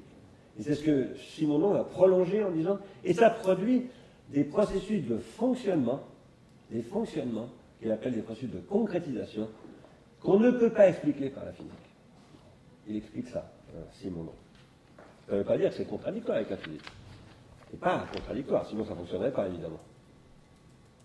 Mais ce n'est pas explicable par la physique. Et ça nécessite ce qu'il appelle, lui, une mécanologie. Moi, j'appelle ça une organologie. Si on ne comprend pas que la causa, la cause en général, la causalité en général, est une finalisation de la localité, y compris de cette localité qui est dans l'univers le topos biosphérique, parce que ça, c'est une grande localité, c'est la localité qu'analyse Vernadsky, justement. Si nous voulons revisiter toutes ces questions, alors nous devons faire une critique absolument radicale de la chose publique, sans aucune concession et sans la moindre complaisance, y compris dans la dimension où la chose publique tend à se confondre à notre époque avec la fonction publique. Et l'année dernière, ceux qui ont suivi ce séminaire s'en souviennent peut-être, j'avais évoqué les fonctionnaires de l'Empire chinois. Parce que les fonctionnaires, ça ne commence pas du tout en Europe, ça ne commence pas dans l'Empire romain ou sous Napoléon, ça commence en Chine. Et ça s'inspire de Confucius. Et la Chine, c'est le premier ex-organisme qui fait des concours ouverts absolument à tout le monde, y compris aux paysans des rizières, où on dit que le meilleur gagne. S'il réussit à passer le concours, et c'est incroyable, ça fonctionne comme ça, la Chine. Et c'est peut-être pour ça que cet empire qui a presque 5000 ans dure toujours. Voilà. Mais je pense qu'il faut faire une critique du fonctionnariat aujourd'hui, dans la mesure où le fonctionnariat, c'est d'abord une fonction. Et cette fonction, il faut la voir comme une fonction exosomatique. Quelle est la fonction du fonctionnaire dans l'exorganisme qu'est l'Empire chinois? Eh bien, c'est de maintenir le pouvoir de l'empereur dans l'ensemble de l'Empire et de faire en sorte que l'exorganisme impérial tienne malgré son immensité, parce que c'est ça le problème de la Chine, c'est son immensité. Enfin, c'est un de ses problèmes, c'est pas que ça, bien sûr. Si nous regardons le fonctionnariat, la puissance publique, les fonctionnaires du point de vue exosomatique, ça donne une compréhension de la politique tout à fait différente de celle inspirée par Rousseau, etc., ou même par l'auto-affirmation du peuple allemand de Heidegger. Un tel point de vue, qui n'est pas la simple répétition d'une défense du service public, vous l'avez bien compris, c'est une réinvention de ce qui n'est peut-être pas le service public, mais la fonction publique. Un tel point de vue, ça suppose une refonctionnalisation des causalités finales. Si nous n'arrivons pas à repenser les causalités finales, nous ne pouvons pas repenser une fonction publique qui aurait la fonction de lutter contre l'entropie des ex-organismes privés, contre l'entropie avec un A et un H, contre la tendance fondamentalement anthropique de ces organismes qui sont gouvernés par le calcul, tandis que les fonctions publiques sont gouvernées par l'incalculable, c'est-à-dire par l'anti-entropie. Jamais vous n'obtiendrez d'un ex-organisme planétaire qui tire son efficience de calcul économique, qui sert à livrer à des actionnaires des dividendes élevés, jamais vous n'obtiendrez d'eux une fonctionnalité anti-anthropique. Ils la mettront en habillage, en marketing, en prestige, tout ce qu'on veut, mais pas en règle de fonctionnement. Ça, c'est l'enjeu du territoire de pleine commune. D'arriver à inscrire cette obligation et dans le contexte de ce que j'appellerais une démocratie économique, pas simplement politique. La démocratie, si elle n'est pas économique, ce n'est pas une démocratie. C'est une forfaiture, c'est un formalisme, comme le disait très bien Marx il y a déjà 200 ans maintenant. Non, pas tout à fait.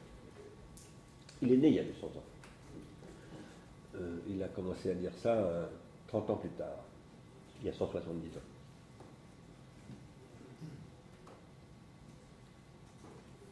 Donc, le territoire apprenant contributif de pleine commune, c'est une économie de la négantropie avec un A et un H qui vise à réagencer très étroitement politique et économie, à travers quoi? Un projet de développement urbain qui va lui-même s'appuyer sur des conceptions d'urbanisme, d'architecture, des technologies de grammatisation, dont le BIM, etc., etc.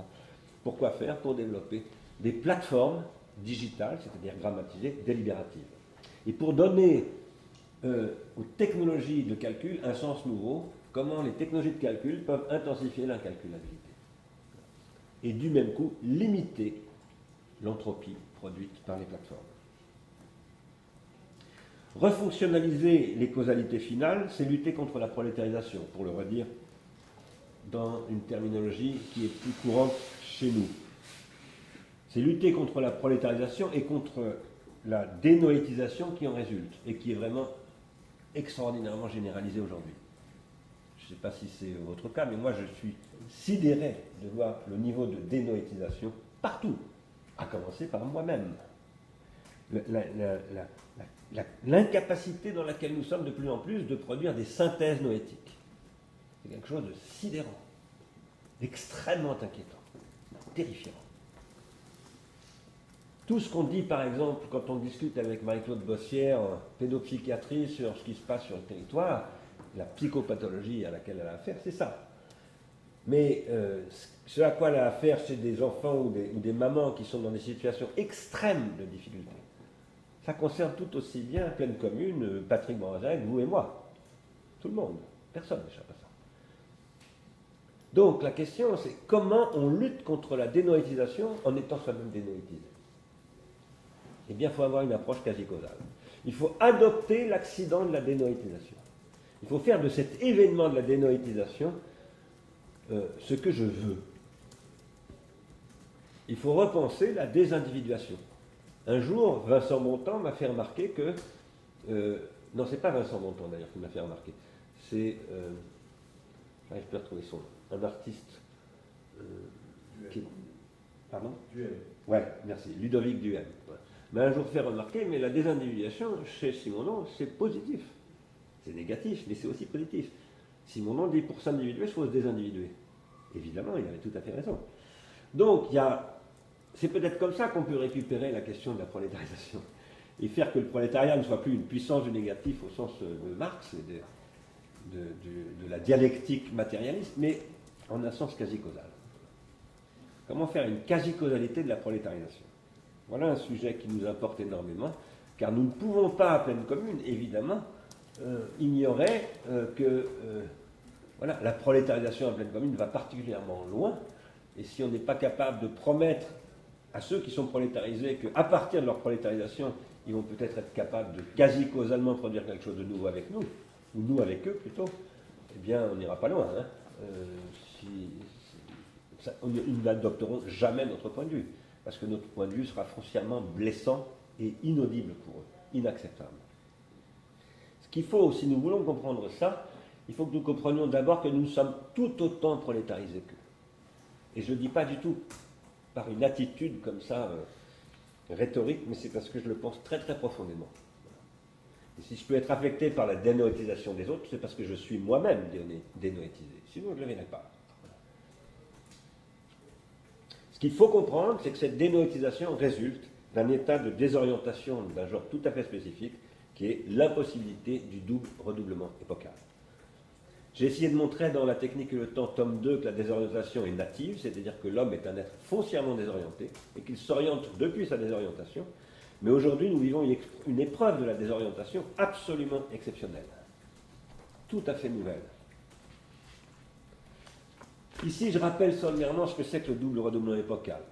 Il est constitué en deux temps. Premièrement, un choc technologique qui ne se vit pas forcément comme technologique, qui peuvent se vivre comme théologique, qui peuvent se vivre comme je sais pas, géopolitique, etc., mais qui en fait est toujours d'essence technologique, de près ou de loin. Un choc technologique constitue une avancée brutale et significative dans le processus d'exosomatisation. Exemple, la machine à vapeur, exemple, l'imprimerie, exemple, l'alphabet grec, l'irrigation en Chine, en Égypte, en Mésopotamie. Bref, il y a toujours, quand vous lisez des historiens des civilisations, il y a toujours d'abord un choc de ce type-là, qui est à l'origine d'autres chocs qui viennent derrière, moins importants, mais qui sont des secousses secondaires, comme dans un tremblement de terre, il y a des répliques, etc. Ça, c'est le premier temps. Deuxième temps, la civilisation nouvelle va naître de reconstituer des circuits de transindividuation qui n'existaient pas auparavant. C'est la fonction anti-anthropique de la vérité. C'est-à-dire qu'il y a un travail de vérité, de véridiction qui va s'engendrer à partir de ce premier choc et qui va remplacer les circuits de transindividuation antérieurs. Par exemple, Descartes va balayer la scolastique. Voilà. C'est un exemple que je donne dans la philosophie parce que je connais mieux la philosophie que le reste, mais on trouve des exemples comme ça dans toutes les disciplines, et pas simplement des disciplines scientifiques ou académiques. La désorientation qui résulte de l'impossibilité d'accomplir ce deuxième temps, ça s'appelle aujourd'hui la post-vérité. C'est ça la post-vérité. C'est ce que nous sommes en train de vivre. Ça engendre aussi la post-démocratie et peut-être beaucoup plus gravement la post-république. Car j'ai essayé de dire pourquoi l'autre jour, la vraie question, ce n'est pas la démocratie, c'est la République. La démocratie étant un cas particulier de République. C'est ce qui conduit à ce que dans cet ouvrage, Bruno Latour a lui-même nommé récemment la désorientation. Cet ouvrage, je le trouve intéressant. Pour la première partie, parce que pour la deuxième, je le trouve décevant. Mais pour la première partie, je le trouve très efficace parce qu'il décrit le déni, la désorientation comme un engendrement d'un déni de la désorientation. Plus je suis désorienté, plus je vais dénier que je suis désorienté. Et plus je vais affirmer que je sais très bien où je vais, etc. Le cas ultime étant Trump. Voilà. Mais on en trouve d'innombrables. Il y a tout un nuancier de cela. Et ça nous affecte tous, là aussi, pour des raisons que j'avais essayé de préciser dans la description. Nous sommes obligés de dormir, donc nous sommes obligés de dénier. Nous ne dormirions plus si nous n'avions pas les capacités de dénégation. La deuxième partie de Latour, beaucoup moins intéressante à mon goût, parce qu'il essaye de parler d'économie politique, et alors là, je trouve que c'est vraiment pas du tout suffisant. Mais je compte bien l'inviter à Pleine Commune et que nous ayons une discussion. Je vais aussi l'inviter à la Serpentine Galerie et que nous ayons une discussion sur ces sujets-là. Parce qu'après tout, c'est un homme intelligent, et pourquoi ne pas imaginer qu'on puisse arriver à se rapprocher pour lutter contre le déni, puisque c'est ça son objectif et c'est aussi le nôtre. Dans la société automatique, tome 1, j'ai proposé d'observer et de penser avec un A la situation extrémisée de la disruption et du déni, où la question climatique est la plus sensible et la plus dramatique, mais non la seule, et telle qu'elle est caractéristique de la formation de ce que j'ai appelé un léviathan électronique. Ça, c'est dans la description. Le léviathan électronique constituant un nouvel âge de l'hubris, de la démesure. Le déni étant le principal aspect de cette démesure. Mais une démesure très dangereuse parce que c'est une démesure outillée, avec une puissance d'agir extrêmement grande. Et donc qui peut créer, intensifier, aggraver la catastrophe de manière considérable. C'est parce que je me suis référé au léviathan électronique. Alors pourquoi parler de léviathan électronique? Qu'est-ce que c'est que le léviathan chez Hobbes? C'est un organisme. C'est avant tout comme ça qu'il faut l'entendre. Le léviathan, c'est un monstre biblique. Hein, c'est le monstre biblique de Moby Dick. Hein, on trouve dans Moby Dick, par exemple, de Melville. Et ce monstre biblique, il a des organes. Il a du sang, des dents, etc., etc. Un estomac, des nageoires. Bon, c'est un monstre marin, comme on l'appelle. C'est une grosse baleine. La baleine de Job. Et Hobbes essaye de penser la République comme un tel organisme. De Jonas, je voulais dire, bien sûr. J'ai dit oui, c'est de Jonas. Donc Hobbes essaye de penser, Hobbes qui est un penseur, comme on dit, réactionnaire, qui essaye de légitimer le pouvoir, en fait, légitimer la souveraineté oppressive. Il essaye très clairement, il n'essaye pas, il légitime l'oppression. Voilà. Il le fait d'abord au titre d'un organisme. Alors, On ne parle pas d'organisme à l'époque de Hobbes au XVIIe siècle, comme on parlerait au XIXe siècle, après Darwin, bien entendu. Donc il n'a pas une vision biologique, mais il a une vision zoologique. C'est-à-dire qu'il décrit ça comme un organisme. Voilà, il dit. J'ai oublié de mettre la couverture, le frontispice de la première édition du Léviathan, mais vous l'avez certainement en tête. Voilà, on voit un souverain, un personnage avec des grands cheveux, comme Giacomo, et en fait, ce souverain a un corps qui est composé de plein de petits personnages, des espèces de fourmis ou de termites. Et on se dit, non, ce ne sont pas des fourmis ni des termites. Parce que la fourmi et le termite, il n'y a pas besoin de système d'oppression dans une fourmilière. Parce que nous avons besoin du système d'oppression. Donc il touche déjà au problème de Bergson, mais il ne voit pas très bien en quoi et pourquoi il les touche. C'est un peu moi qui le tire, bien entendu. Il en parle ici, par exemple, des fourmis et des abeilles. Voilà, lorsqu'il dit il est vrai que certaines créatures vivantes, telles que les abeilles ou les fourmis, vivent socialement les unes avec les autres et figurent donc, selon Aristote, au nombre des créatures politiques, etc. Il commente là la politique d'Aristote. Je ne vais pas... si je continue. Et pourtant, elles ne sont conduites par rien d'autre que leur jugement et leur instinct particulier. Elles ne disposent pas non plus de la parole par laquelle l'une d'elles peut signifier à une autre, etc., etc. Bref. Alors ça, c'est le truc classique que Derrida aurait commenté, par exemple, dans L'animal que donc je suis, ou ce séminaire qu'il a fait sur la souveraineté. Peut-être même qu'il en a parlé, d'ailleurs. Je ne l'ai pas lu en entier, ce séminaire. En ironisant, voilà, sur ce genre de propos. Moi, je pense que ça suffit plus d'ironiser sur ce genre de propos. Il faut essayer d'aller plus loin. Il faut d'abord essayer de voir comment dans le Léviathan numérique, la condition immonde advient avec les phéromones numériques. C'est ce que j'avais essayé avec la data économie. C'est ce que j'avais essayé de démontrer, disons d'évoquer plutôt dans ce chapitre de l'univers symbolique. Et si je vous en reparle, c'est parce que les smart cities, c'est évidemment ce qui pourrait faire apparaître un nouveau type de termitière. Et ça, c'est ni moi qui le dis, ni Hobbes, ni Paul Virilio, ni je ne sais qui de ce côté de la critique, disons, de l'exosomatisation digitale, c'est Norbert Wiener. Je l'avais déjà dit. Norbert Wiener est le premier à dire les réseaux numériques ont tout pour produire des fourmilières digitales. Et c'est ce qu'il y a de plus probable, dit-il. Il vient de passer par l'expérience 1948, voilà, on est à la sortie de la Deuxième Guerre mondiale, la lutte contre le nazisme, contre le fascisme, il vient de passer par un moment effroyable de l'histoire de l'humanité, et il dit ça va revenir avec la cybernétique, et on va contrôler tout à travers les traces cybernétiques. Il est d'une lucidité fantastique. Et il pose ça en termes d'entropie et d'anti-entropie. Il emploie le mot anti-entropie, il ne faut pas simplement négantropie. Alors, ce n'est pas dans ton sens, mais néanmoins, il emploie cette expression-là. Je pense comme Norbert Wiener, que la seule façon de lutter contre cette possibilité de la fourmilière fasciste, il appelle ça la fourmilière fasciste, eh bien, c'est de s'emparer de la rétention tertiaire hypomnésique. C'est de la prescrire politiquement à travers une causalité publique, une fonction publique nouvelle, qui est une fonction anti-anthropique, qui est irréductible au marché, c'est-à-dire au calcul. Là, il faudrait passer aussi par Polanyi, etc., etc. Je ne vais pas le faire.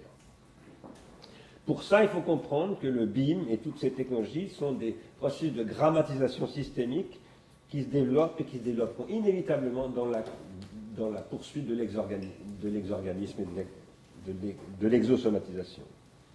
Il faut évidemment comprendre aussi que ces technologies, en particulier le BIM, mais aussi tout ce qui relève de ce qu'on appelle les objets connectés, l'Internet des objets, Internet of Things, etc., etc., eh bien, c'est ce qui va nous faire entrer, c'est ce qui est en train de nous faire entrer dans un nouvel âge de l'exosomatisation.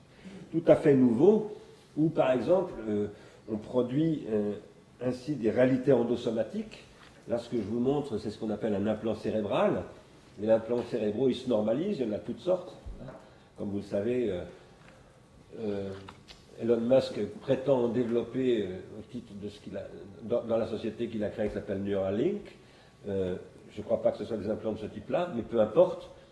Il y a tout un travail qui se fait, par exemple à Nijmegen, où j'étais il y a un mois ou 15 jours, et où j'étais il y a 2 ans.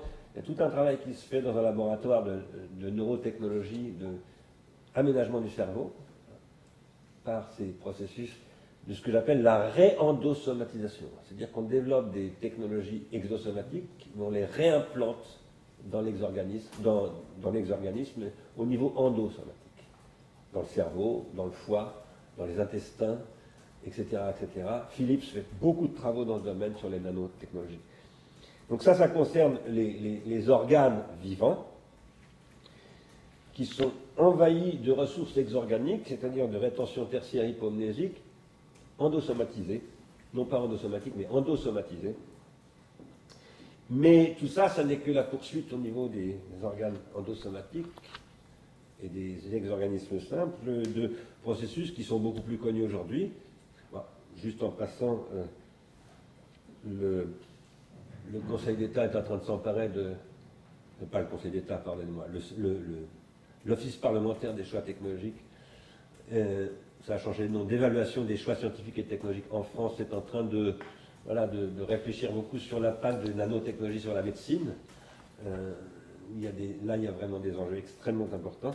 Mais tout ça, ça n'est que la suite de l'automobile connectée, qu'on n'a pas encore vu vraiment. Hein. Elle existe déjà, l'automobile connectée, mais elle va aller beaucoup plus loin. Là, vous voyez comment l'automobile connectée, c'est une automobile sans chauffeur, en fait. Vous avez évidemment entendu parler depuis déjà au moins 10 ans de la chaussure connectée. Il y en a qui vont très très loin. Et je vous épargne le téléviseur connecté, sauf pour vous dire que les smartphones sont déjà de tels téléviseurs connectés et que voilà, vous pouvez regarder la télé sur votre smartphone, vous pouvez regarder votre télé avec votre smartphone en face. Qu'est-ce que ça veut dire? Ça veut dire ce que dit ce texte, ce petit article, c'est-à-dire qu'il y a maintenant différents types d'écrans qui fonctionnent à des échelles différentes, qui n'ont pas les mêmes effets. Ça ne fonctionne pas de la même manière quand c'est un écran de télé dans un salon et quand c'est un écran de télé dans ma poche. Et ça décline toute une variabilité, voilà, qui, et je reviens à ce dont je vous parlais, crée de nouveaux liens dans les exorganismes, avec le BIM et toutes ces choses-là. C'est-à-dire, si on revient à ce que j'évoquais en citant Bergson tout à l'heure, si un exorganisme est constitué par des régimes d'obligation, ça, ce sont des régimes d'obligation. La télévision est faite pour vous obliger, en fait. À quoi? À acheter du Coca-Cola ou je ne sais pas quoi. Bref, c'est un organe qui vous prescrit des comportements d'achat. Aujourd'hui, elle n'a pas toujours été ça. La radio n'était pas ça pour Adolf Hitler. La radio, c'était une prescription d'un autre genre. Ce n'était pas la publicité. C'était la terreur et la fascination. Walter Benjamin a vu ça le tout premier. Mais tous ces dispositifs hypomnésiques sont en fait des dispositifs à produire de l'obligation. De l'obligation qui peut être morale, qui peut être anti-morale, mais anti-morale ça veut dire morale, pour les mêmes raisons que le repos est une forme de mouvement, comme disait Heidegger. Et donc il faut réinvestir toutes ces questions de la morale, de l'obligation, d'un point de vue exosomatique. Si on ne traite pas ces questions dans la question d'une urbanité numérique, on n'a rien traité du tout. On n'a absolument rien vu. Nous avons reçu, il y a 2 ou 3 jours, à l'IRI, avec Anne, qui est ici présente, le programme Lumière Pléiel à travers les gens du 104, et nous réfléchissions à ce que le monde artistique et culturel peut faire dans ce domaine. C'est comme ça qu'il faut leur poser les problèmes. Les artistes ont des capacités à créer des obligations qui sont absolument différentes des ingénieurs, des publicitaires, des hommes d'affaires ou des juges ou des policiers. Ce sont d'autres modalités de l'obligation. Ce sont les plus anti-anthropiques qui soient, les plus incalculables. Comment est-ce qu'on va agencer ça avec des ateliers d'urbanisme du village olympique en discussion avec l'entreprise Vinci et les architectes et urbanistes programmateurs de tout cela? C'est ça nos sujets. Et comment est-ce qu'on va le faire en développant une économie de la contribution? Alors, je vais terminer, finalement, bonne nouvelle, je vais être à peu près dans les temps. Je vais terminer en essayant d'ouvrir vers ce que seront les prochaines séances. Il y en aura 1 ou 2 au mois de mars, puis ensuite en mai et juin, où j'essaierai, mon but ce sera d'aller finalement vers le projet de la remondialisation. Je crois que si on veut penser localement une économie contributive, il faut la situer dans une globalité et il faut repenser la mondialisation. Sinon, on s'enferme très très vite dans quelque chose de très dangereux. Voilà. Parce que la localité, ça peut devenir très très vite étouffant. Il faut une localité avec des grandes fenêtres ouvertes, des grandes avenues, et donc des grands branchements sur des plateformes d'un nouveau genre. Donc j'essaierai de penser les conditions de possibilité de ce que serait une remondialisation. On verra bien si nous y arrivons. Mais en tout cas, avant de faire cela, je vais commencer à un petit peu m'appesantir sur Henri Lefebvre.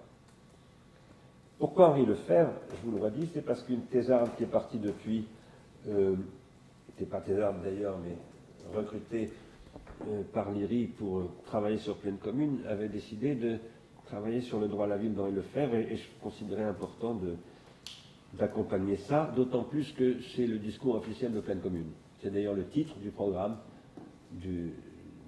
d'investissement d'avenir dans lequel nous sommes engagés avec Pleine Commune et les partenaires industriels, qui s'appelle le droit à la ville, dans une urbanité numérique.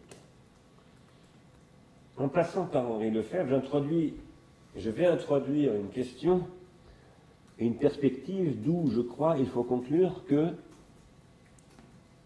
dans le devenir des villes et des urbanités, il y a deux logiques distinctes mais inséparables qui se conditionnent l'une l'autre. D'une part, il y a des évolutions morphogénétiques induites par ce que Leroi-Gourhan aurait appelé des tendances techniques. Par exemple, l'évolution vers le BIM, c'est une tendance technique. Il faut préciser qu'une tendance technique, ce n'est pas un déterminisme technique. Jamais Leroi-Gourhan n'a pensé que les tendances étaient des déterminations. Tout au contraire, il dit que les tendances ne se réalisent jamais, justement. Elles sont toujours déviées par ce qu'il appelle les faits techniques. Donc elles sont indéterminées, ces tendances. Mais elles conditionnent les processus morphogénétiques, c'est-à-dire qu'il y a des règles, exactement comme le disait Simondon. Leroi-Gourhan dit qu'il y a des régularités technologiques qui sont induites par le développement de la technique elle-même.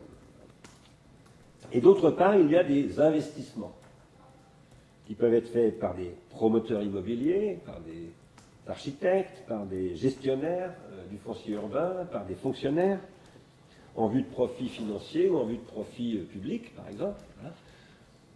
Par exemple, la construction des cités dont parlait Jean-Pierre Vernant dans la première séance de ce séminaire que je l'avais cité, voilà, c'est la chose publique qui construit. Voilà.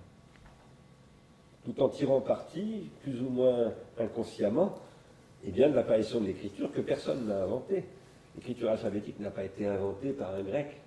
Elle est apparue en Grèce, on ne sait pas très bien comment, et les Grecs se sont aperçus, on ne sait pas très bien comment, que ça changeait des choses, mais ils ne l'ont pas vu arriver. Hein.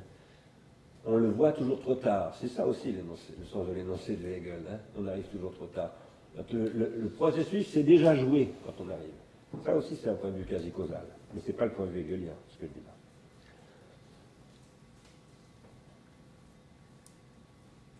Si j'insiste sur ces deux dimensions, d'une part une logique morphogénétique inhérente à, on pourrait appeler une technicité urbaine très complexe, avec des facteurs de causalité extrêmement variés. Et d'autre part, des investisseurs qui peuvent être les Médicis à Florence, Haussmann, tel que Henri Lefebvre le décrit, le baron Haussmann qui va complètement reconfigurer Paris, ou bien Vinci qui investit dans le village olympique avec la Caisse des dépôts et nous. Tout ça induit une double tendance qui serait, voilà, qui s'apparente à ce que Leroi-Gourhan appelle les tendances techniques et les faits techniques,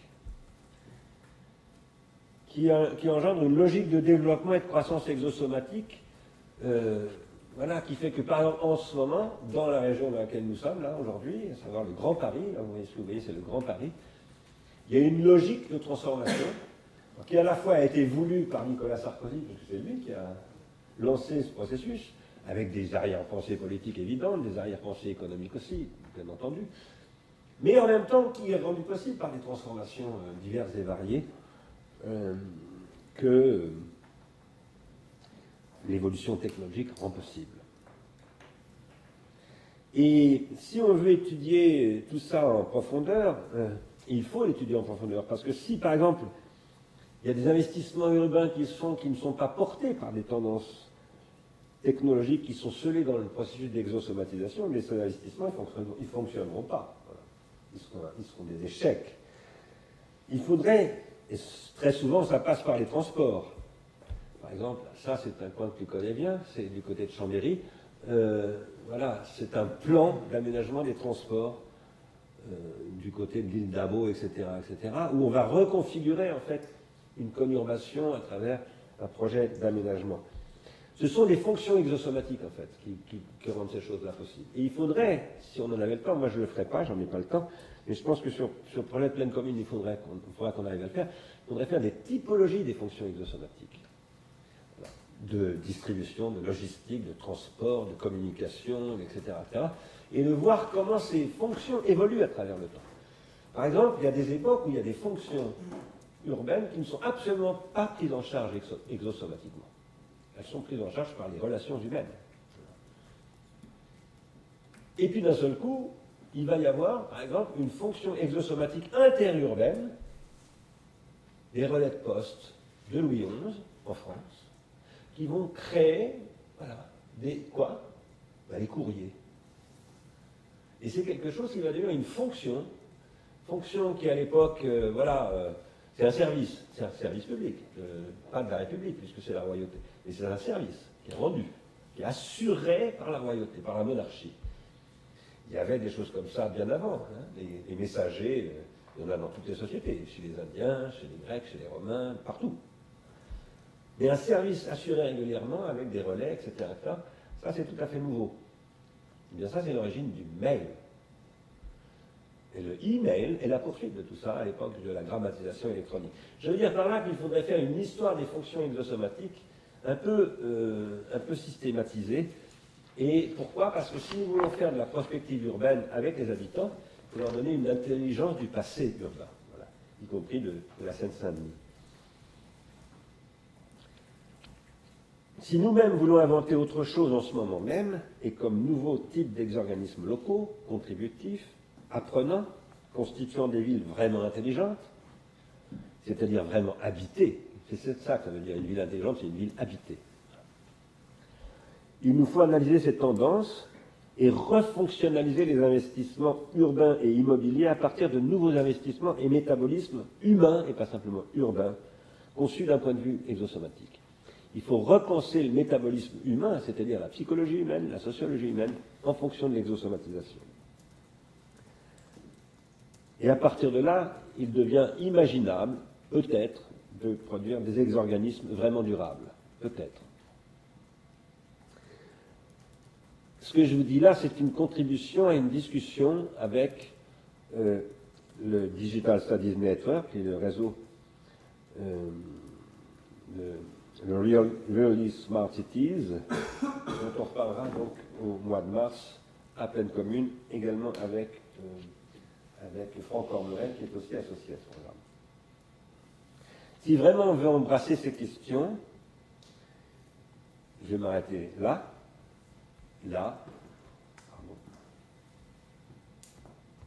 Si vraiment on veut embrasser ces questions, il faut reconsidérer le là, c'est-à-dire la question du Dasein. C'est ce qu'on va essayer de faire avec Henri Lefebvre, disais-je, et en commentant 3 textes d'Henri Lefebvre. De manière évidemment sommaire, le droit à la ville, c'est un livre très riche, très plein de thématiques,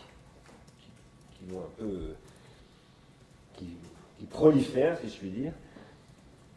Mais j'essaierai, moi, de commenter d'abord cette page, enfin ces 2 pages-là, 12 et 13, du droit à la ville,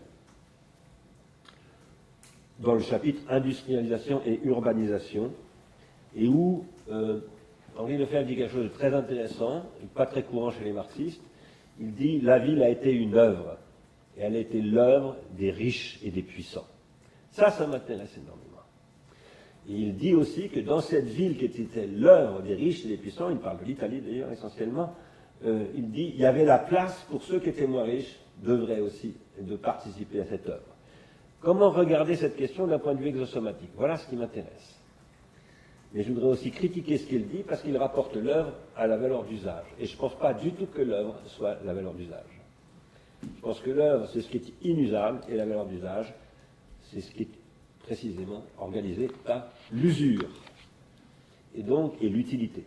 Donc, je pense qu'il y a une faiblesse là, qui est une faiblesse du marxisme en totalité, en réalité. On ne peut pas se contenter des concepts de valeur d'échange et valeur d'usage, voilà, pour penser ces questions, ni d'ailleurs aucune question aujourd'hui. D'autre part, on lira le deuxième chapitre de Vers le cybermanthrope, et en particulier, ici, c'est page 36-37, où Lefebvre introduit un débat avec la psychanalyse, que je crois être extrêmement mal introduit. Je pense qu'il ne comprend rien à la psychanalyse, et qui du coup, il a un discours vraiment naïf sur ce que c'est que le désir, et je crois qu'il faut absolument en parler dans ce séminaire, parce que si nous voulons développer une économie de la contribution, nous devons faire une économie de l'investissement au sens freudien du terme. Et c'est une économie psychique, c'est une économie du désir. Ensuite, j'essaierai de vous montrer que le dernier chapitre Vers le cybermanthrope est une lecture occulte de Cybernétique et société de Norbert Wiener, et que Lefebvre n'y a absolument rien compris. Et que nous, ça nous concerne évidemment de manière fondamentale, puisque l'urbanité numérique, c'est l'urbanité cybernétique. Et donc nous devons clarifier, autant que c'est possible, les malentendus entre Lefebvre et Wiener pour arriver à porter un projet de droit à la ville dans le cadre de notre programme.